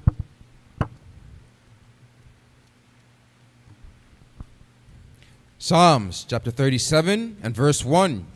Fret not thyself because of evildoers. Don't fret yourself because of evildoers. Yes, they did that to your people. Yes, they influence your people to break God's laws. Read. Neither be thou envious against the workers of iniquity. Don't be envious of the workers of iniquity. They work iniquity because they weren't given God's what? God's laws. Who were God's laws given to? The Israelites. But don't be envious of them because of what they do. If white women want to wear pants, let them. If Chinese women want to wear pants, let them. If the other nations want to wear pants, let them. But you Israelite sisters, you were given God's laws to keep, and you were told not to wear the things that pertain to men. Breeches were given to men. Good. Is that it on that? Read on. Verse 2. For they shall soon be cut down. The evil going to soon be cut down. God has a retribution and a punishment coming to them. Read. Like the grass and wither as the green herb. So they have a judgment that's on the way to them, but their judgment will be your judgment if you share the same things that they do. If you do the things that they influence you to do, their judgment and your judgment will be one in the same. Everyone gets that? So you don't want their judgment to be your judgment because their judgment is coming soon. It says, they shall soon be cut down. And if you follow their way, you follow their path, then you soon too going to be cut down because of your evil ways. Now, question. When it comes to the women of Israel, the princesses of Israel, did the Lord punish them in the book of Isaiah? Because women like to say this, Cap, that God won't punish me for what I wear. He won't punish me. He won't give me judgment for that. We see in the book of Zechariah, right? As a matter of fact, Cap, pull up that there for me. I want the captain to read that. Where it mentions that we will be punished for strange apparel. But while he's pulling up that, our women love to have this standpoint and saying, God will not punish me for what I wear. God will not put his foot of judgment down on me because he doesn't look at the exterior. He looks at the heart, right? But guess what? Out of the heart flows what? Actions. Out of the mind flows what? Your doings. So what's in your heart will reflect in your actions. So if what's in your heart, because you're going to say, he's judging my heart, right, Cap? He's judging my heart, right? But what if you dress like a whore? What's in your heart? If you dress like a whore, then what's in your heart? Whorish ways have to be in your heart for you to dress like a whore, right? Now, yes, the Lord has a judgment for that, okay? And I will let the captain read that. For those of you who said no, there will be no judgment for what I wear. Daughters of Israel, I want you to listen up and listen very closely. This prophecy is going into an end time prophecy when the Lord will return and he will render judgment and his anger for something that you might consider to be very trivial or very nominal. And it's not nominal to God. What's nominal to you is not nominal to God. It's a big deal and it's very major to God. Let's get that. Zechariah, right? You got it? No. This is talking about strange apparel, right?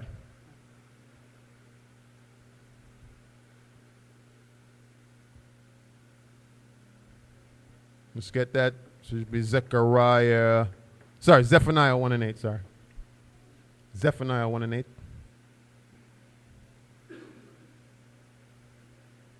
So, when it comes to our women, they're very, how does the Bible put it? Stiff-necked. Nobody gonna stop me from wearing pants. I'm gonna continue wearing my pants. The Lord said you shouldn't be wearing pants. Because first of all, you wear pants, your pH balance throws off, because down there in your nether regions, in your womanly parts, in your secret parts, have a split. That split needs to breathe. Okay? So yes, women, let me just make this declaration. You can wear leggings. Your leggings are undergarments. Again, your leggings are undergarments. Your leggings go under your skirt. Your leggings go under your dress. Those are undergarments. They're not to be worn independently by themselves. You see our women today, they're going downtown to the store, they're going to Walmart, and they're wearing strictly leggings. That's undergarments. And what you're doing is inviting adultery, and you're inviting fornication into your marriage if you're married, sis. And if you're not married, even worse. You're inviting the wrong type of brother that's going to be what you call a ground lizard. You know what a ground lizard is? All he want to do is hit that and quit that. Read that for me, Zephaniah 1 and 8. Reading from the book of Zephaniah, chapter 1 and verse 8. I'll let the captain explain that as well. And it shall come to pass in the day of the Lord's sacrifice, that I will punish the princes and the king's children, and all such as are clothed with strange apparel. Good. Break that down for them, Cap. What the Most High is saying here is that persons who are not in compliance with the dress code, and you can look at Deuteronomy 22, verse 5. If you are not in compliance with the dress code, you're wearing strange clothing. If you're a man, you're wearing woman clothing, or a woman wearing man clothing, or even without the fringes, then the Most High going to deal with you. So that's why he said here, I will punish the princes and the king's children. And the princes and the king's children are our people. Because the Most High said, ye are gods, but ye shall die like men. We are the princes are the rulers, and the king's children are the Israelites. So this law applies to us, and this passage applies to us. If we do not conform with it, then we will suffer the consequences when the Most High appear. That's right. So, sisters, yes, there is a punishment if you do not conform to the Lord's dress code. It's talking about your dresses and your skirts and your fringes. You must wear what the Lord commanded us to wear. All right? So now, when it comes to another European or Eurocentric practice, modern practice, how many of you sisters like going to the gym? You like going to the gym to work out? You like it? Now, while there's nothing wrong with working out and being toned and being fit and doing exercises, of course, it's not against the law to do so. However, you must understand where the origin of these gymnasiums came from. These gymnasiums didn't come from a place that originally stemmed from wanting to primarily do exercise. The Greeks and the Romans succeeded what the Greeks did. And so the Greeks, they built these places of gymnasiums so they can have intercourse with young boys before they went off to war. They thought it would make them more powerful and stronger and more fearless to go enter into battle against the other nations who they wanted to defeat. So these gymnasiums were places where these men would go, they would exercise, but they would also be sweating it out and sweating out young boys inside there as well. All right? So, yes, gymnasiums did come from a Greek practice. Let's get 2 Maccabees 4 and verse 12. You got to understand where. Now, gyms. Men go, women go, because they say, well, today's a modern time. People go to the gym, right? But you ever notice what goes on in the gym, man? A lot of lustful behavior goes on in the gym because of how people are dressed, right? So now you got personal trainers, and let me tell you something, man. Brothers, I feel your pain. If any brother watching this, you ever get bite or horn, a gym instructor, a personal trainer, here in the Caribbean we call it bite, when you get bite, when you get horn, or he give you a headshot, That's what we call it here in the Caribbean, right? In other words, he stole your woman.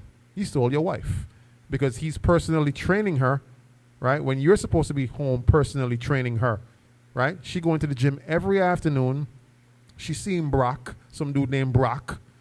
Brock looked like a muscle-bound meathead, right? And she, ooh, I like to see Brock. Brock, how much you charge for personal training? Well, you know, it just depends. Well, how much for me? Well, for you, I'll no problem, free. Really? Yeah, I'll deal with you for free. Oh, Brock, so sweet. Okay, when can we start? Well, you know, just come over by my house later for a little meeting first, and then we could probably start from the day after that. Okay, cool, no problem. Brock gonna train her, all right? And he gonna give her many different positions to optimize her, you know, glutes and her, you know, buttocks and all these different muscle areas she trying to work. Yeah. Brock, read that for me, please. Second Maccabees 4 and verse 12. Second Maccabees chapter 4 and verse 12. So this is going into the Grecian captivity when the Grecians were ruling the earth. Come on. For he built gladly a place of exercise under the tower itself. Good. So the Grecians built a tower of exercise under the tower itself. Come on. And brought the chief young men under his subjection. Okay, he brought the chief young men under his subjection. What was he doing with these young men under his subjection? You know it because the Greeks were boy lovers. They were boy lovers doing homosexual acts with these young men. Read on. And made them wear a hat. Made them wear a hat, right? Imagine you telling your young boy in the gym, wear this hat, right? And nothing else. You're just wearing a hat. It's diabolical. Read on. No, such was the height of Greek fashions. Read. And increase of heathenish manners. So these were heathenish manners. These were Greek fashions. The gymnasium was a Greek fashion. Read on. Through the exceeding profaneness of Jason. Read on. That ungodly wretch. That ungodly wretch. And no high priest. He was no high priest. Read on. That the priests had no courage to serve anymore at the altar. Read. But despising the temple and neglecting the sacrifices, hastened to be partakers of the unlawful allowance The in the place. The unlawful allowance is talking about these sexual acts that were happening, and as well as the profanation. Come on. In the place of exercise. In the place of exercise. So where did it happen? In the gymnasiums. Nothing good happened in those gymnasiums. You had something for me, Cap? Go ahead. Jump down to, well, I want you to finish out this, and then we'll go down to verse 11. Go ahead. After the game of discus, called them forth. Go ahead. What verse you at? Verse 15, Cap, General. Okay, so you said verse 11, Cap? Yeah, verse 11. Go ahead. Verse 11. And the royal privileges granted of special favor to the Jews. Special favor to the Jews, the Israelites. Come on. By the means of John the father of Eupolymus, who went ambassador to Rome for amity and aid. He took away and putting down the governments which were according to the law. Which were according to the law. Come on. He brought up new customs against the law. Wow, he brought up new customs that were against the law. Touch on that, Cap. What's important here is when people give you aid, he went to Rome for aid, but with it came conditions, right? Who went an ambassador of Rome for enmity and aid. He took away and putting down the governments, which according to the law, he brought up new customs against the law. So to get the aid from the foreign capital, he had to agree to introduce something which was against the law.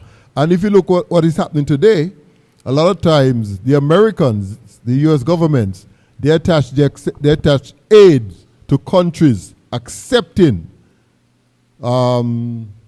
homosexuality, the gay pride, the gay agenda. So it shows that our leaders have to be very careful when they're accepting aid. They have to look at the condition under which the aid was given. The fine print. As it was in the beginning, so it is today, and so it will be in the end. God, all praises. And you can see all that stuff happening right now. Trump making third world countries accept deportees based on certain fine prints. And then he turn and he flip it on them. Right? We'll get that into another class, of course. Let me just get 1 Timothy 4 and 8. 1 Timothy 4, verse 8. So, brothers, please, if you know what's good for you, let your wife exercise at home. All right? Buy her a little mini, exercise machine, a little bike or something that she could do her little, or a little, what do you call those? Pull-up bikes, those, or step bikes or whatever, treadmill. Buy her something. You let your wife go into one of them gyms, all right? She gonna get personally trained, all right? Don't say the general didn't warn you, all right? 1 Timothy 4 and verse 8. 1 Timothy chapter 4 and verse 8. For bodily exercise profiteth little. So bodily exercise, it profits, but it profits little. So we're not saying don't exercise. It profits. But it doesn't profit more than this. Read on. But godliness. But what? Godliness. It doesn't profit more than godliness, you being a godly woman. Read on. Is profitable unto all things. Unto all things. Read. Having promise of the life that now is, and of that which is to come. So it is good to exercise, yes, but it's not more important than the godliness or the commandment keeping that you're supposed to be doing. Good. Be mindful of the Greek influences. Be mindful of the Eurocentric influences. You're not supposed to conform to them. Not because it's modern time. Well, General, everybody goes to the gym. Yeah, let your wife go to the gym. You see what happens. Just let her go. Drop her off every Tuesday. Let her go to the gym. And you go do whatever you're going to do for the next 2 hours. I guarantee you. She not keeping them commandments? Oh, yes. We're going to go into that in another class. Let me get Leviticus 19 and verse 27. Now, moving right on. When it comes to death rituals, mourning, and practices, all right? When it comes to these things called candlelight vigils, right? Wakes, right? And these different types of mourning that you see. These things are not actually biblical. All right, Israel? All right. How many of you ever been to a wake before? Raise your hand, me included. I've been to a wake before. Did you know that it did not come from the Bible? No, you did not know. But even if you did know at that time, you probably still would have gone because you would have think, that's crazy. Of course I'm going to go to the wake. Everybody there. Auntie there. Uncle there. Cousin Tyrone there. Everybody there. You can't tell me don't go to a wake. You crazy? That was my family. Let's see what the scriptures say. Leviticus 19 verse 27. Wait. Before we get that, right, I want to read something really quickly. Give me the origin. Give me the origin first. Give me the origin of the wake. Origin of wakes. Get him the source. The vigil. Sources, Encyclopedia Britannica. So this is coming from the Encyclopedia Britannica. Read. Details the Anglo-Saxon lick wake and its superstitious origins regarding evil spirits. Okay, read on. The history of remembrance candles. So the vigils and the candles come from being remembrance candles. Watch this. Fraser consult historical documentation on Roman and Greek uses of torches and candles in funeral processions to guide spirits. To guide spirits. So you're dealing with spiritualism when it comes to wakes and vigils. All right? Jump down to where it says the representation. Representation. It was primarily a pagan protective ritual. It came from, mind you, this is Encyclopedia Britannica. They did the studies on this. It came from what? Pagan protective rituals. Read on. Pagans believed that the thin veil between the world of the living and the dead was most vulnerable immediately after death. That's what they believed, but the scriptures don't say that. That's a pagan belief. Read on. The purpose. The vigil was held to prevent evil spirits or hungry demons from snatching the soul or inhabiting the vacant body before it could be safely committed to the earth. Now, this is what they believe. This don't come from the Bible. This was their pagan origin beliefs that came from the other nations. Read on. It was also a way to ensure the person was truly dead and not just in a catatonic state. Read. Symbolic acts. During these vigils, mirrors were often covered to prevent the soul from being trapped. Wow, to prevent the soul from being trapped. Read. And clocks were stopped to signify that the deceased had moved out of time. Wow, so that's where it comes from. That's where your wakes and your vigils come from. Now, today, now that you know about the truth, you're not going to go to no wake. Now, can you get together with the family to, reminisce and talk about the good times about that person? You can, but you're not going to go to no wake. You're not going to go to the candlelight vigil. You know what candlelight vigil is? You have any idea, any clue what that dealing with? Let's get the representation of the candlelight vigil. The origin of candlelight vigils. The use of candles at death and during processions has roots in ancient Greek. Ancient what? Greek. Watch this. Roman. And Egyptian paganism. This is the Encyclopedia Britannica telling you all of this. Read. Representation. The flame represented a guideway and a barrier. Whoa, a guideway. What type of guideway? A spiritual guideway and a barrier. Read on. The purpose, guidance. In Roman and Greek traditions, candles or torches were used to light the way for the spirits as they traveled through the dark underworld to the afterlife. So you're dealing with necromancy and spiritualism when you're going to these vigils. You don't realize what you're doing. Read on. Warding. Like the wake itself, candles were placed around the body. Or at a gathering. Or at a what? At a gathering. Or at a what? At a gathering. So when somebody die and they say we're having a vigil for them, they only park here, there, or wherever they die, wherever they had the accident, they would put the candles there. Read on. Because fire was believed to be a purifying element. Wow. That repelled malevolent spirits who feared the light. So you're dealing with spiritualism and necromancy. That's what you're dealing with when you're going to these vigils. You didn't even know that. Read on. Divine presence. In many pagan rites, the flame symbolized the presence of a deity. Oh, wait. Whoa. The flame represented the presence of a deity. A deity is a god. Such as the Greek goddess Artemis. Oh, the Greek goddess Artemis was represented by the flame that they use at the vigils. Wow, so you don't even realize you're dealing with spiritualism, right? Demonic forces, other gods, other deities that didn't come from the Bible. Don't go to no vigil, Israel. You learned the truth today, right? You didn't know where it came from before.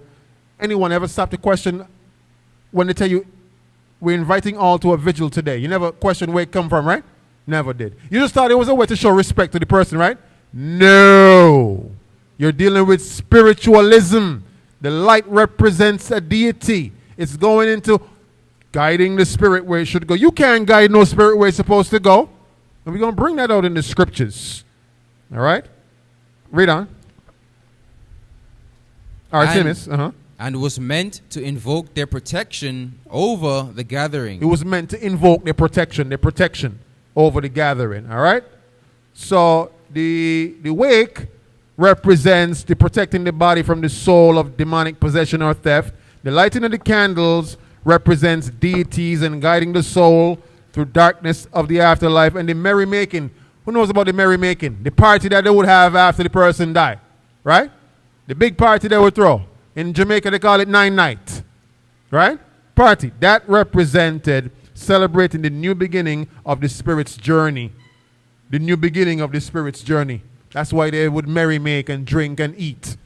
That's part of the wake, the drinking. Most people want to go to the wake because of what?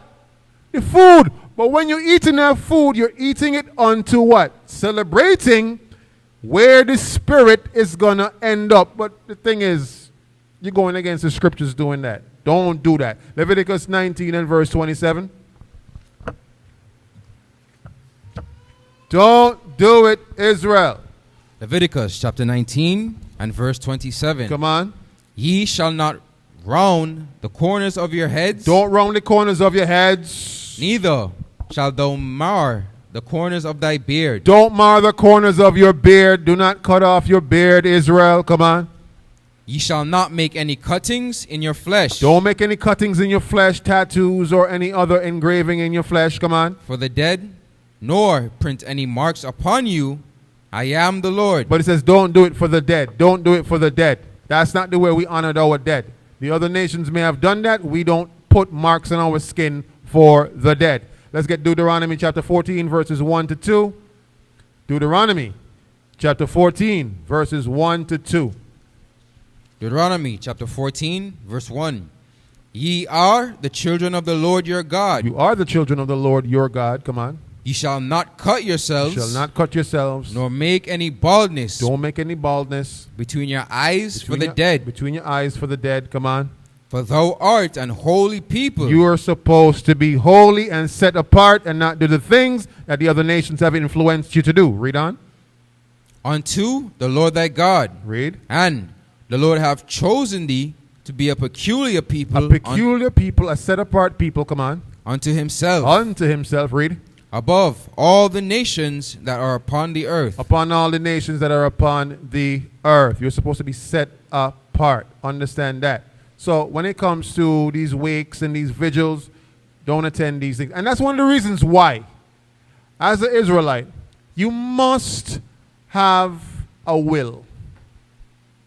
Have some instructions that your family can carry out, because what's going to happen is they're going to bury you in a three-piece suit if you don't leave some instructions. No fringes on.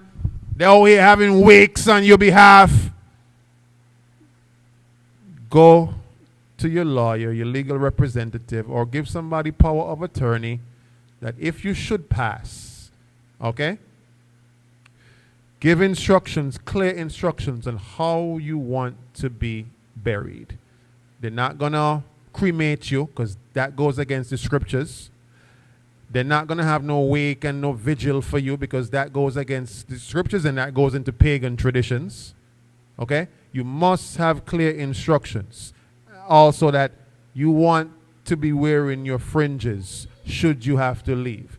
Because I'm going to tell you now, if you don't set up clear instructions, they're going to bury you, brothers, in a three-piece suit, looking like you fresh out the Christian church, and they're going to bury you, sisters, in your nice Sunday best with the nice Christian hat on. No fringes. All right? And they're going, guess what? More than likely for the brothers, they may clean off your beard too. They might just shave that thing off. You looking casket fresh, really casket fresh, with no beard on, right? Send you back to your maker with no beard. Right? That is unfortunate. So brothers, sisters, have something, have a will, prepare it, put it in place, all right? Get it, what's that process they do? The lawyers put that get that thing notarized, man. Thank you, brother. Get that thing notarized. All right? Good. Let's get the book of 2 Samuel 3 and 31. 2 Samuel 3 and 31. We did not honor our dead by having vigils or having candlelight vigils or wakes. We didn't do that. Biblically speaking, all right, 2 Samuel chapter 3, verse 31. 2 Samuel chapter 3, verse 31. And David said to Joab and to all the people that were with him, Read. rend your clothes and gird you with sackcloth, Gird you with sackcloth. and mourn before Abner. And mourn before Abner. Come on. And King David himself followed the bier. Read. And they buried Abner in Hebron. They buried him in Hebron. Come on. And the king lifted up his voice and wept at the grave of Abner. And all the people wept. All the people wept. So this is how we mourned our dead. Okay? It says we rent or ripped our clothes, put on sackcloth. All right? Sackcloth was like made of goat's hair. It was a very coarse material. All right? And we mourned our people. All right? And it says, we lifted up our voices in mourning, and then we also put dust on our heads as well. All right? So that is what we did. Give me Job 2 and verse 11. Watch this. Job 2 and verse 11. Job chapter 2, verse 11.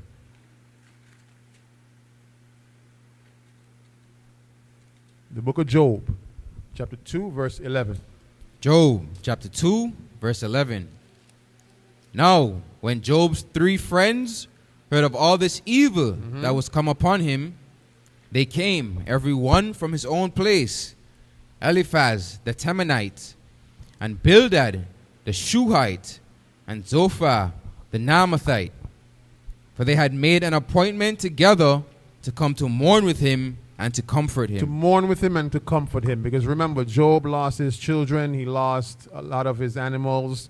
All right. He was mourning. All right. But they came to mourn with him. All right. Read on. And when they lifted up their eyes afar off and knew him not, they lifted up their voice and wept. They lifted up their voice and wept. And they rent every one his mantle. So our people, we ripped our garment, all right, as a process of showing that we're mourning. Read on. And sprinkled dust upon their heads. We sprinkled dust on our heads because in the scriptures show us we came from the dust. So that dust was representative of us acknowledging our mortality. Read on. Toward heaven. Toward heaven. Good. So that's how we mourned our dead. We didn't go to vigils. We didn't go to candlelight wakes and all this type of stuff. Those come from the other nations that came from pagan traditions. All right? Let me get Deuteronomy 18 and verse 10. This is very important. Write down this scripture, please. Deuteronomy 18, verse 10. Deuteronomy chapter 18 and verse 10. Come on. There shall not be found among you any one that maketh his son or his daughter to pass through the fire. Pass through the fire. What did they use at the candlelight vigils? They used the fire, right. The fire represents a pagan god to guide the spirits somewhere to the afterlife. But it says, there shall not be found any one of you that maketh son or daughter to pass through the fire. This is part of it as well. They had many pagan rituals that involved fire, right? The candlelight vigils is one of them. The wakes is one of them where they use the candles. Read on. Or that useth divination. Using divination. Or an observer of times. Come on. Or an enchanter. Or a witch. So you're using enchantments when you go to candlelight vigils. That's what the candles represent. Enchantments. But you didn't know that. You thought you were just honoring the person who died. That's not what it goes into. All right? Read on. Or a charmer. Or a consulter with familiar spirits. A consulter with what? Familiar spirits. Familiar spirits is talking about spirits that have already passed on. But you're going to someone to, speak to the dead, communicate with the dead. The Lord strictly prohibits that. And it's against his law. And when you're going to go to a candlelight vigil, you're engaging in what? Necromancy. It says, do not consult with a charmer or those who are with familiar spirits. Read on. Or a wizard. Or a wizard. Or a necromancer. Or a necromancer. People that have communication with the dead. Going to a vigil is about communicating with the dead. With the dead. You're not supposed to do that. Good. Read on. For all that do these things are an abomination. All that do these things are an abomination. Don't do it. Come on. Unto the Lord. Unto the Lord. And because of these abominations, the Lord thy God doth drive them out from before thee. He doth drive them out before thee. And if you continue doing these things, the Lord going to drive you out as well. Don't continue to do it. It doesn't matter if your family tells you, come. Tell them, no, we're not. We're going to do something else. We'll get together another time. We'll do something else. We're not going to that. And you can do it respectfully. You don't have to abuse off nobody. You don't have to say, what's wrong with all you? No, you don't got to get gruff with them. You could say respectfully, that goes against the Bible. Okay? However, I'll be linking up with the family at another time to go over some of the good times we shared with that person. Don't go to no wake. If your mother tell you, it don't matter who tell you. Mommy, if you're watching this, you know I love you, but I ain't going to no wake for no family member. It's just, I'm not going against the scriptures to appease my family. I'm not doing that. Okay, good. Ecclesiastes 3 and 21. Ecclesiastes 3 and 21. Because no one likes to feel like they're going against their family, right? We get it. We understand. But you must place God above all. But if you explain yourself properly, they will understand. Don't do it with any malice. Don't do it with any hatred. Okay? Explain in a very cordial way. Ecclesiastes 3 and verse 21. Ecclesiastes chapter 3 and verse 21. Come on.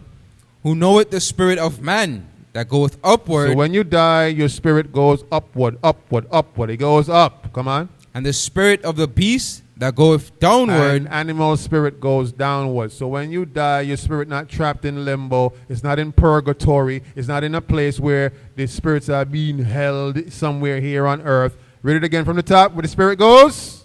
goeth downward, No. Read it from the top.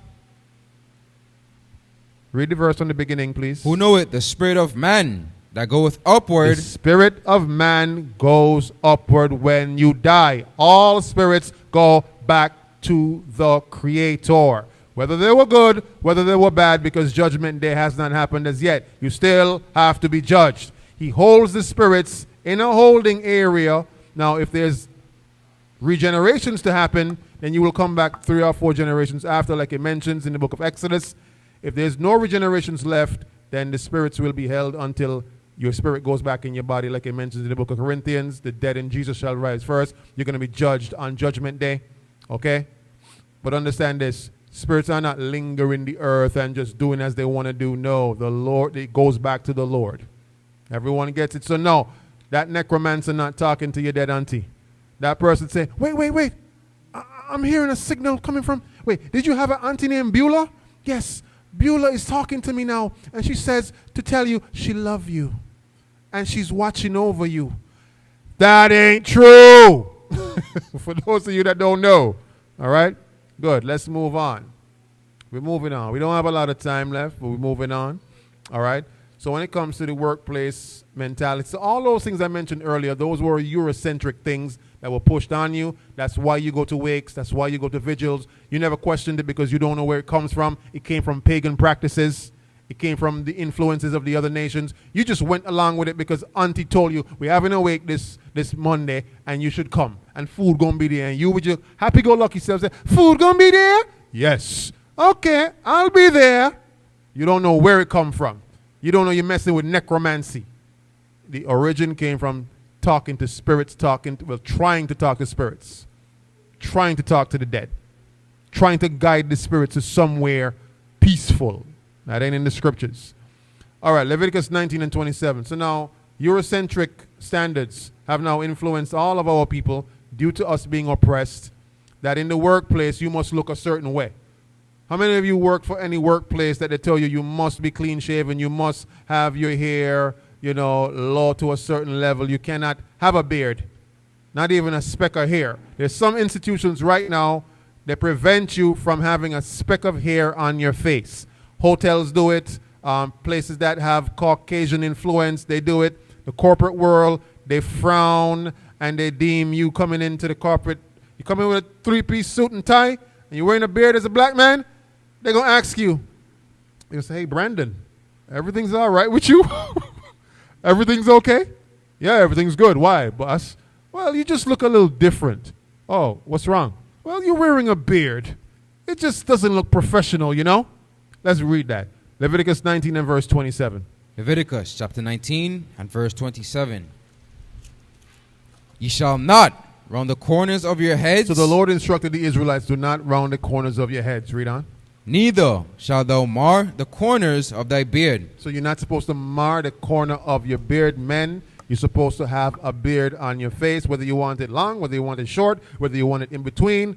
Do not mar the corners of your beard. Wherever your natural beard lining comes in, you're not supposed to go beyond that, cut into that, destroy that, cut into and delve into that. Leave the natural beard lining where it's supposed to be. All right? Especially those men who do these little, what do you call those little L-shaped beard. They cut off all of their beard and do this little L shape. That's off. You're marring the corner of your beard. You're not supposed to do that. All right? That came from Grecian influence as well. The Grecians used to shave their beard into these little pencil-thin, beard, chin straps, they call them. All right? You're not supposed to do that. All right? So now in the workplace, they will tell you it looks more professional for you to what? Have a clean-shaven face. Now, where does it come from? It came from slavery when you were on the plantation, when the slave master told you, are you eyeballing me, boy? Why you looking at me like that, boy? And they made sure that all the slaves were clean-shaven so they could look like a boy. That's why they called you boy. That's why these modern-day plantations today that are funded and instituted by white Caucasian people, they will tell you, don't come to work with a beard on your face because it looks unprofessional. But you know what it is? You look too intimidating with the beard. You look like a real man of God with the beard. You look like you're ready to take over the plantation and burn down the slave plantation if you're looking fierce and aggressive. Our men naturally look more aggressive, more manly with the beard on their face. Now, there's only two types of persons that don't have beards, women and children. So men, if you're neither of those, you're not a woman, you're not a child, then you should have a beard on your face. Read the law again for me. Ye shall not round the corners of your heads, neither shall thou mar the corners of thy beard. Do not mar the corner of your beard. You're not supposed to be having bald head. You're not supposed to bald your head. Don't bald your head. You're supposed to have hair on your head, all right? Oftentimes we might have cut off all of the hair on our heads if we were mourning, but then you would grow your hair right back. That was just a mourning ritual. Now, when it comes to the workplace, if you're in TOC, of course, if your boss tells you no beard, you can get a letter to say yes beard. Your boss tell you no beard, you touch base with the captains, we give you a letter to say yes beard. You have that right as an employee. Your employer must give that to you as a basic right. If they don't want to, then find another job that allows you to keep God's laws. All right? So modern office grooming standards have mirrored colonial era and their standards. They want to keep you as a boy. That's why they would actually tell you, come into the office clean shaven. Okay? Just a quick note to the sisters. We spoke earlier about European standards. The Chinese were the first ones who started doing the nails. The press-on nails. For all you sisters that love the press-on nails, it came from the Chinese as well as the Egyptians. Israelite women didn't do press-on nails. We had beauty standards about ourselves that did not involve putting press-on nails. Do not envy the ways of the oppressors. You can make your own natural nails look beautiful. You can make your own natural nails look nice. All right? Learn how to file your nails. Learn how to design your nails. Learn how to use your nails. And learn how to take care of your nails if you desire nice-looking nails. But don't be going to put on the press-ons because that came from pagan ways. Paganism. The Chinese and the Egyptians. And you can look this up. Look it up. Where is the origin of press-on nails? You will see Egyptians and the Chinese. Good. Let's get let's move on. Leviticus 11 and 10. Because we know this influence of these ultra-processed foods, fast foods, weird dietary habits. We know where it comes from. Leviticus 11 and 10. Leviticus chapter 11 and verse 10.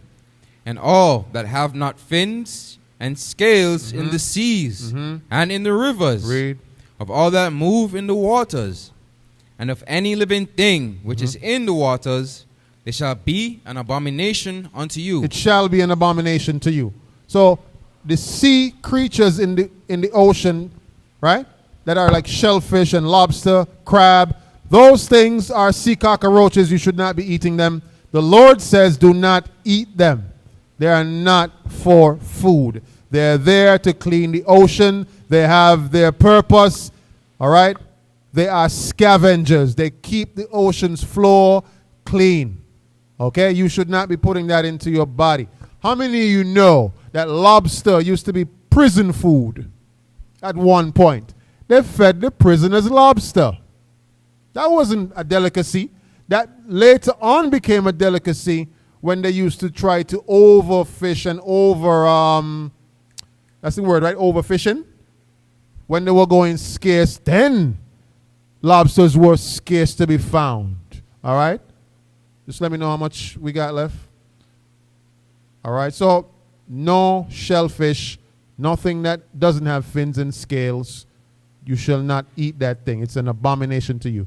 Sirach, or the book of Ecclesiasticus, 37 and verse 30.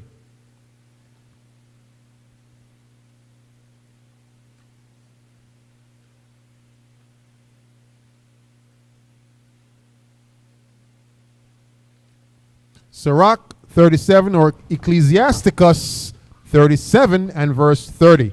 Ecclesiasticus chapter 37 and verse 30. Come on. For excess of meats bringeth sickness. A lot of meats, a lot of different types of meats. If you keep eating it over and over, it's going to bring you sickness. Read on. And surfeiting will turn into choler. Surfeiting meaning greed. You're very greedy. Now, we have this influence on us where you just want to eat until your belly feel how? Full. That was not our custom. We would eat, right? We would make merry, yes, but we would not fill ourselves to the point where we feel like we're busting, right? But that came from surfeiting or overindulging, overeating. That came from European standards. Now, in America, right, Cap? The culture there is eat till you can't eat no more. Buffets, all you could eat buffet. Who ever been to an all you could eat buffet? You been there?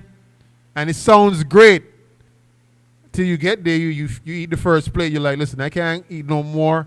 But some people will just eat and eat and eat and gorge themselves. Let me tell you something. There's something called emotional eating whereby your emotions are tied to your stomach. And it is. People literally eat themselves to death because they're going through things and they eat to compensate, to numb. Some people use the drugs, the crack. Some people smoke weed. Some people drink alcohol. For some people, it's the food. They gorge themselves. America has a culture of gorging yourself. That's why in America, they got supersize me everything. Everything is supersized. You pull up to the window, what size you want? We got what size you got? We got small, we got medium, we got large. It ain't stopped there. We got extra large. It ain't stopped there. Where else we got? What else we got after large? They got super large, extra large, and what they got after that? They got another one, right? They got a max size. This is like a big jumbo. Listen, you go to the movies, they ask you what size you want. You ever watching some of these movies? It's real.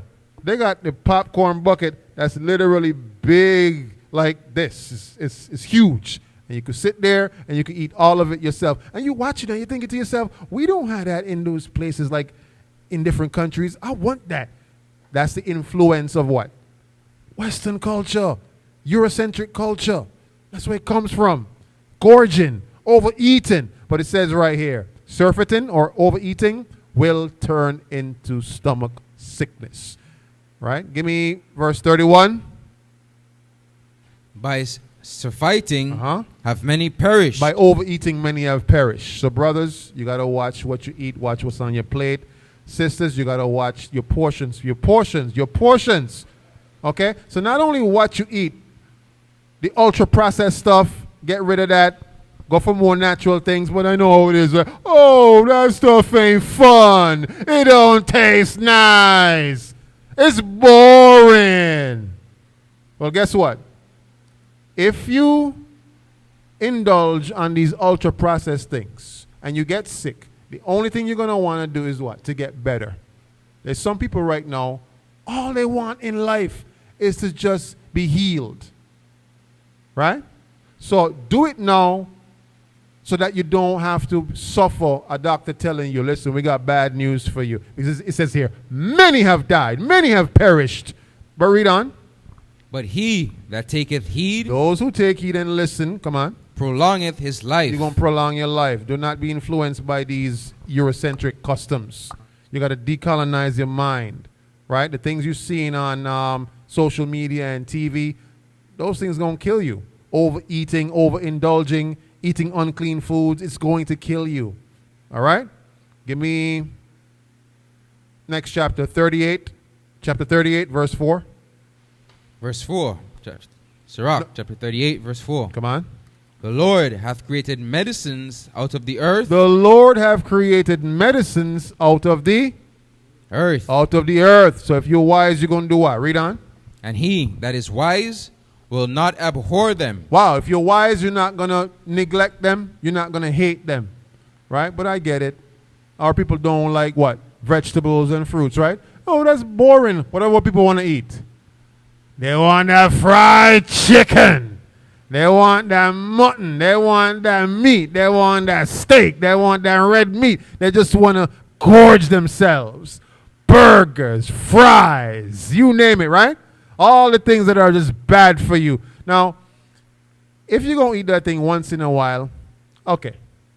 If you're going to eat that thing very often, you're asking for death.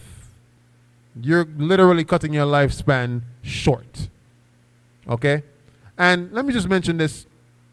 Although the Bible says bodily exercise, it profiteth little. It does profit. Is a reason why I said that too. It's not so much how much you exercise. For the brothers and sisters that's trying to lose weight, look at one, what's on your plate, and two, your portion size. Half of the work is already done for you if you're trying to lose weight by looking at your portion size and looking at what you eat. You just got to have discipline. Okay? So, yes, exercise is good. You want to be toned and firm, but exercising alone will not make you lose weight. You know why? Because if you, right, Cap, if anybody run 20 miles and they burn 4,500 calories, and later we're going to eat some food that's 5,000 calories, you're not going to lose weight. What you burn and what you putting back in cancels out itself. Everyone understands. Good. So there's some people who I'm going to exercise, and that's going to help me lose weight, and they're not losing weight. Why? Because what they eat is outweighing the calories that they're burning. It's very simple. Look at what you eat, Israel. The Bible says if you're wise, you will eat the things that... Your food is supposed to be your medicine, and your medicine is supposed to be your food. Absolutely. Good. So your diet has been influenced by European standards. You must change it. You must rewire your brain, rewire your mind, rewire your spirit. Okay? Obedience to God's laws is going to come with some separation from your everyday standard of living that was influenced by the Europeans. Good. Let's go on to the book of Sirach, chapter 9 and verse 9. Now, when it comes to these modern practices of dating and, let me just first say dating. There's no dating in the Bible. Everyone understands? There's no I'm dating this sister, you're dating that sister, or we're all dating someone. There's no dating. All right? There's no dates. Let's get that. Sirach 9 and verse 9. Sirach chapter 9 and verse 9. Listen close. Sit not at all with another man's wife. Sit not at all with another man's wife. Don't sit with her. So our culture was not going on dates. We didn't date. It says, don't sit with another man's wife. It don't matter if that's your friend, that's y'all went to school together, you know her a long time ago, or the age-old thing. Well, we're not in a sexual relationship. It don't matter if you're in a sexual relationship or not. It says don't what? Read it again.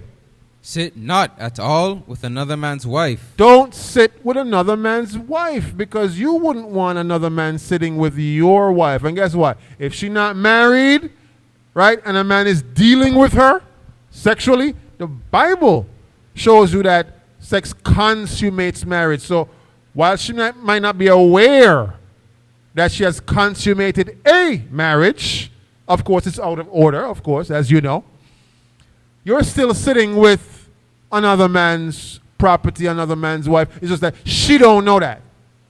She's unaware of that. She have already consummated a marriage.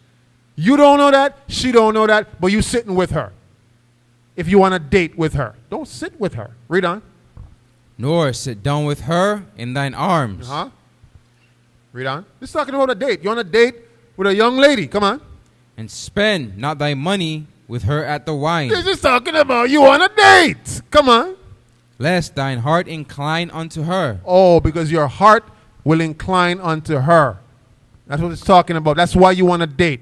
Anybody gonna go spend money and wine and dine on a nice evening out if you ain't looking to get some cheeks? Which one of you brothers out here gonna go spend? How much Marshalls cost? That restaurant over there. When you been to Marshalls, right? You been to Marshalls? Who been to Marshalls? Who been to Serendipity? Who been to one of those nice restaurants? How much money they cost? About 400? Or over 100 US. Over 100 US. Now, would you make a blind investment with this young lady? You're carrying her out.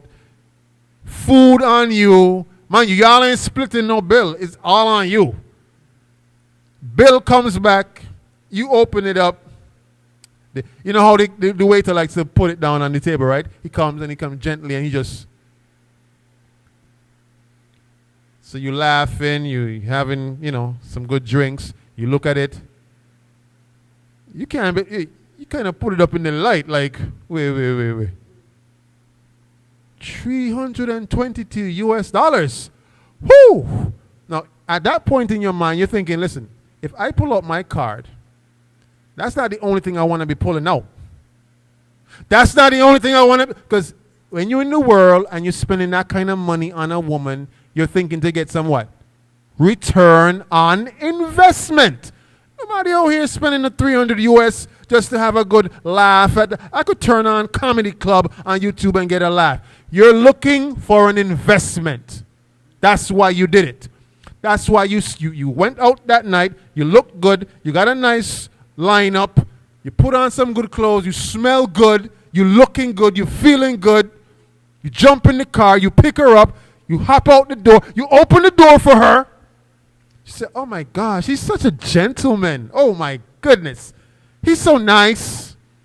Yes, because you're trying to make an impression, because you're trying to get cheeks. That's what this is talking about. But it says, do not sit with another man's wife. Do not go and buy drinks with her. All right? Read on. Lest thine heart incline unto her, and so through thy desire, thou fall into destruction. Thou fall into destruction. It's talking about fornication. You would fall into destruction when you go and fornicate with that woman. That woman is not your wife. We never dated. What we did was we married our women. All right? Let's get Exodus 22 and verse 16.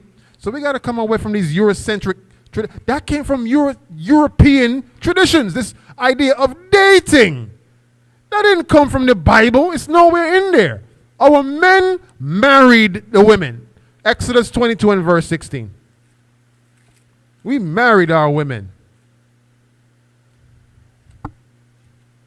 Exodus 22 verse 16.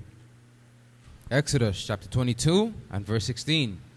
And if a man entice a maid that is not betrothed. If a man entices or seduces a woman that is not married, read on.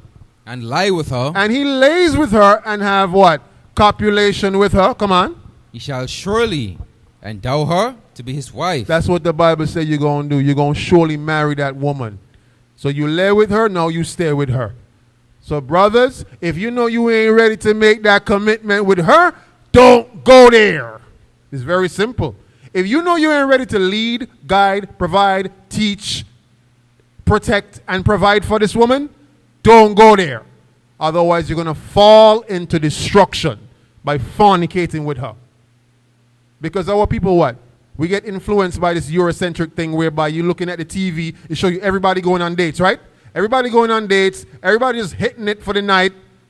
You out to the club. You see a nice young man or a nice young woman. Ooh, I like you. You like me. Or I see you on the internet. Ooh, I like you. You like me. Let's link up. Let's copulate. But then tomorrow, let's walk away from each other. Where did that come from? That didn't come from God. That came from the people who enslaved you. They took your women and took them back to the out room, and they had their way with them for the night. And so that left an impression on our young men, whereby doing that, Master did that. So I'm going to do it too. I'm going to lay with you just for the night, and tomorrow we won't remember what our names are. That is irresponsible. It does not build families. It does not build a nation. It cannot restore a nation. That actually hurts the nation. Okay? So it says, our men, we married our women. Let's get Sirach 6 and 7. Sirach 6 and 7.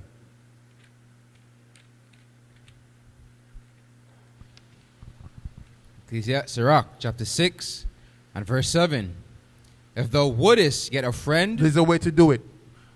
Because we don't date, before you get married, if you see a young lady that you like, according to the scriptures first, you must go to her father. And you must have that respect. And you must tell him what your intentions are for his daughter. And that's how we did it. We went to the father as a respectable man, man to man. I'm interested in your daughter, sir. She's very fair to look at. I think she can be a good addition to my household. It says if the man doesn't want to give him the daughter, he can refuse. But if he had already laid with her, he must pay the price of the bride if he already laid with her. But it says here, if thou, read it again, if thou would get us a friend, prove him first. Prove him first. And be not hasty to credit him. Don't be hasty to credit him because I like you, you like me. So now we knocking bones now. That's being too hasty to credit that person. You don't know if this person going to be Satan. There's many persons who did not prove before they got married. And then they woke up one day and they say, oh my goodness, I am married to Satan himself in the flesh. Where did this person come from? I did because you didn't prove. You didn't prove a friend first. So there's a way to do it. Okay? You must prove, and that proving is not y'all going on dates alone together. That proving is getting to know one another through talking, through speaking, and asking the right questions. Okay? We'll get into that in a subsequent class of how you actually prove properly. Okay? There's no sex involved. There's no touching, no petting, no nothing frivolous involved when it comes to proving. Not like the European standard. Because dating, you go to America right now and you talk to a young lady. You say, you with anybody? No. You anybody dealing with you? Like anybody having copulation with you? Yes, a couple. I'm dating a couple men. But you say you were just talking to a couple men.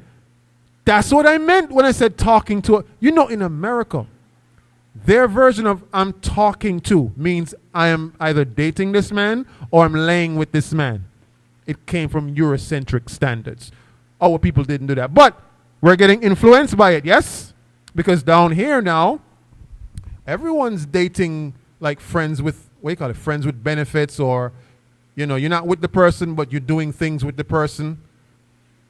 You see that all the time, right? Leviticus 19, verse 29. Leviticus 19, verse 29.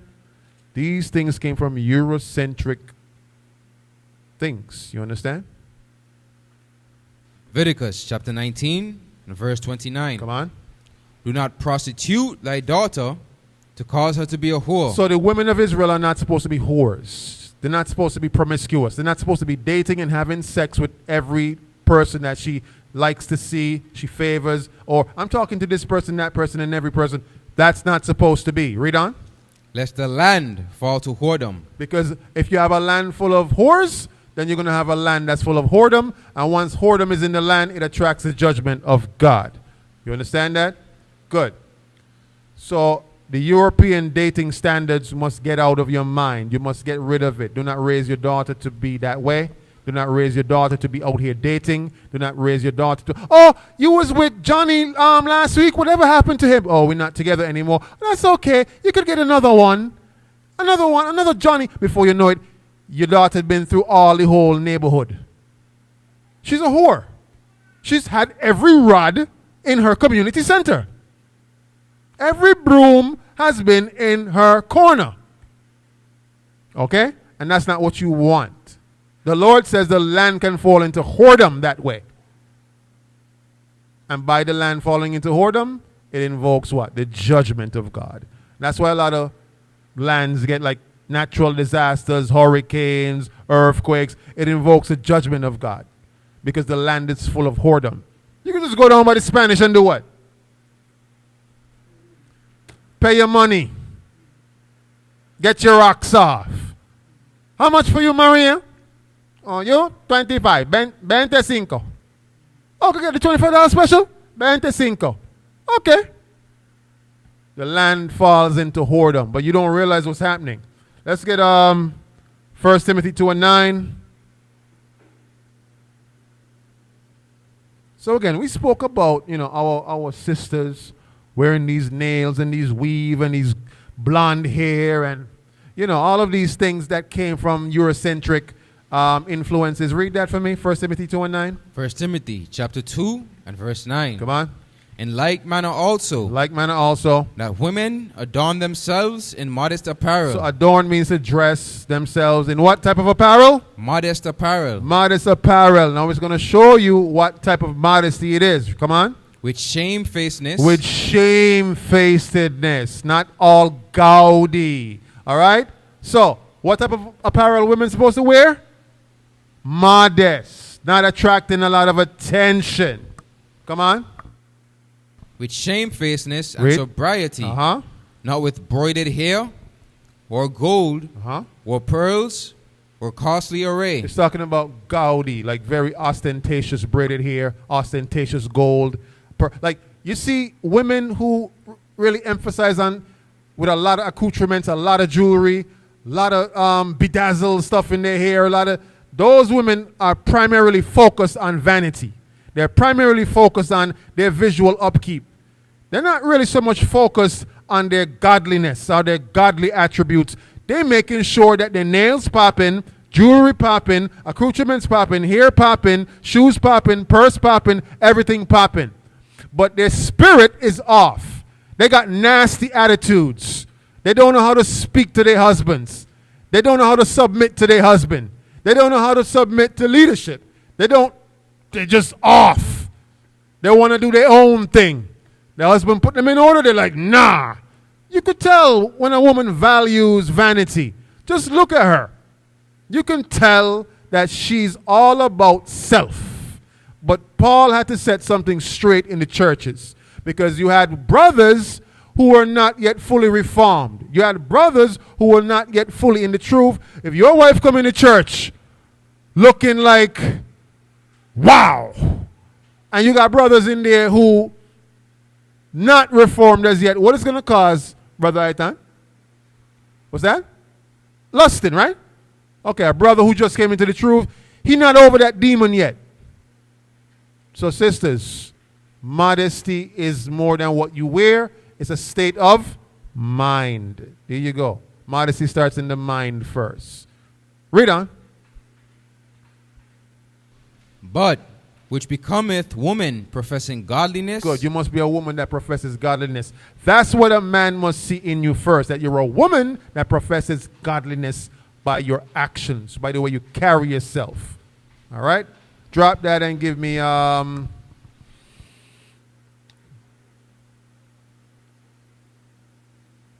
You know what? Give me Romans 12 and 2.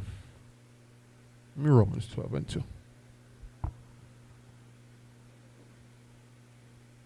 So sisters, again, the hair, the weave, the blonde hair that comes from Eurocentric practices, the nails that came from the Chinese and the Egyptians, all right, the press-on nails and all that stuff, the vigils, candlelight vigils, all those things came from Eurocentric practices, all right. Men, them telling you to shave off your beard, again, that comes from Europe standards, Romans 12 and verse 2. Romans chapter 12 and verse 2. Uh-huh. And be not conformed to this world. Don't be conformed to this world. Not because everyone is out here dating, that means you must go on a date. You coming back to the Lord, it means that you're going to marry a wife. Not be out here dating and fornicating. Read on. But be ye transformed by the renewing of your mind. You got to renew your mind. You got to allow these scriptures to renew your mind. You're not supposed to conform to the world, but conform to the scriptures.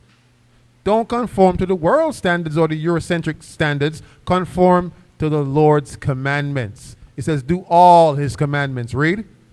That ye may prove what is that good and acceptable and perfect will of God. Because of the will of the Lord, according to Psalms 40 and verse 8, is that we keep his law in our heart. That's his will, that you always be meditating on his laws. All right? And so with that, you got to understand, the world standards is not God's standards. Women, you wearing pants? That's not of the Lord. That was given to you by the other nations. Right? That's what you must understand. Leviticus chapter 18, verses 3 to 4. Leviticus 18, verses 3 to 4.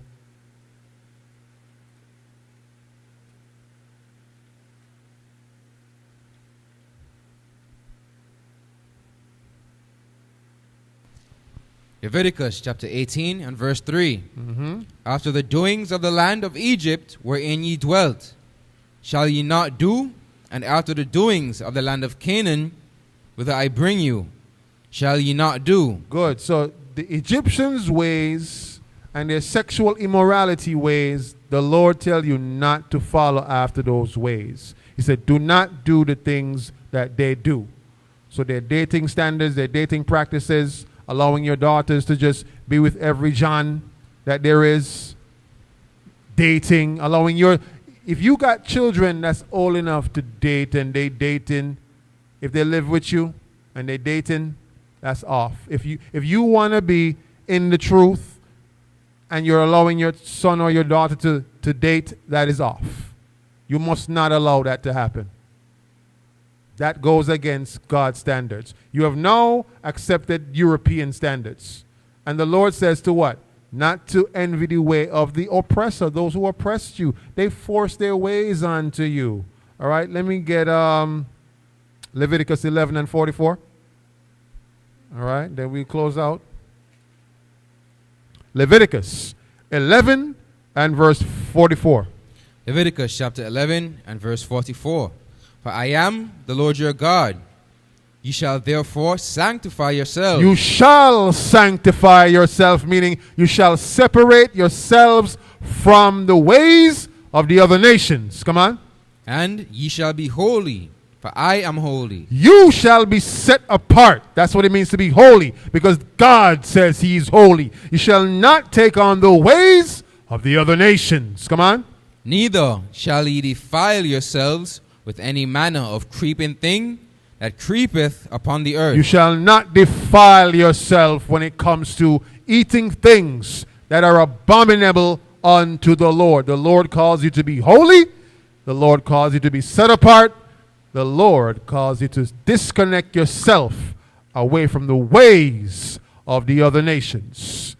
So we're going to end it there today. I hope, Israel, that some of the things that you may have thought were just normal things for you to do, the Lord never called you to do any of those things. However, those things were forced on you. So I'm not blaming you for them being forced on you. But now truth has come.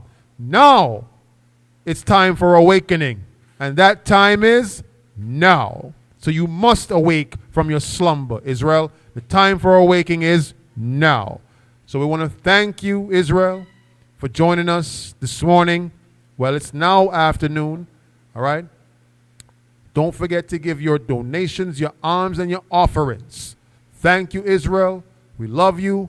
If you have questions, comments, be sure to hit us up at our email address, tocisraelites@gmail.com, all right?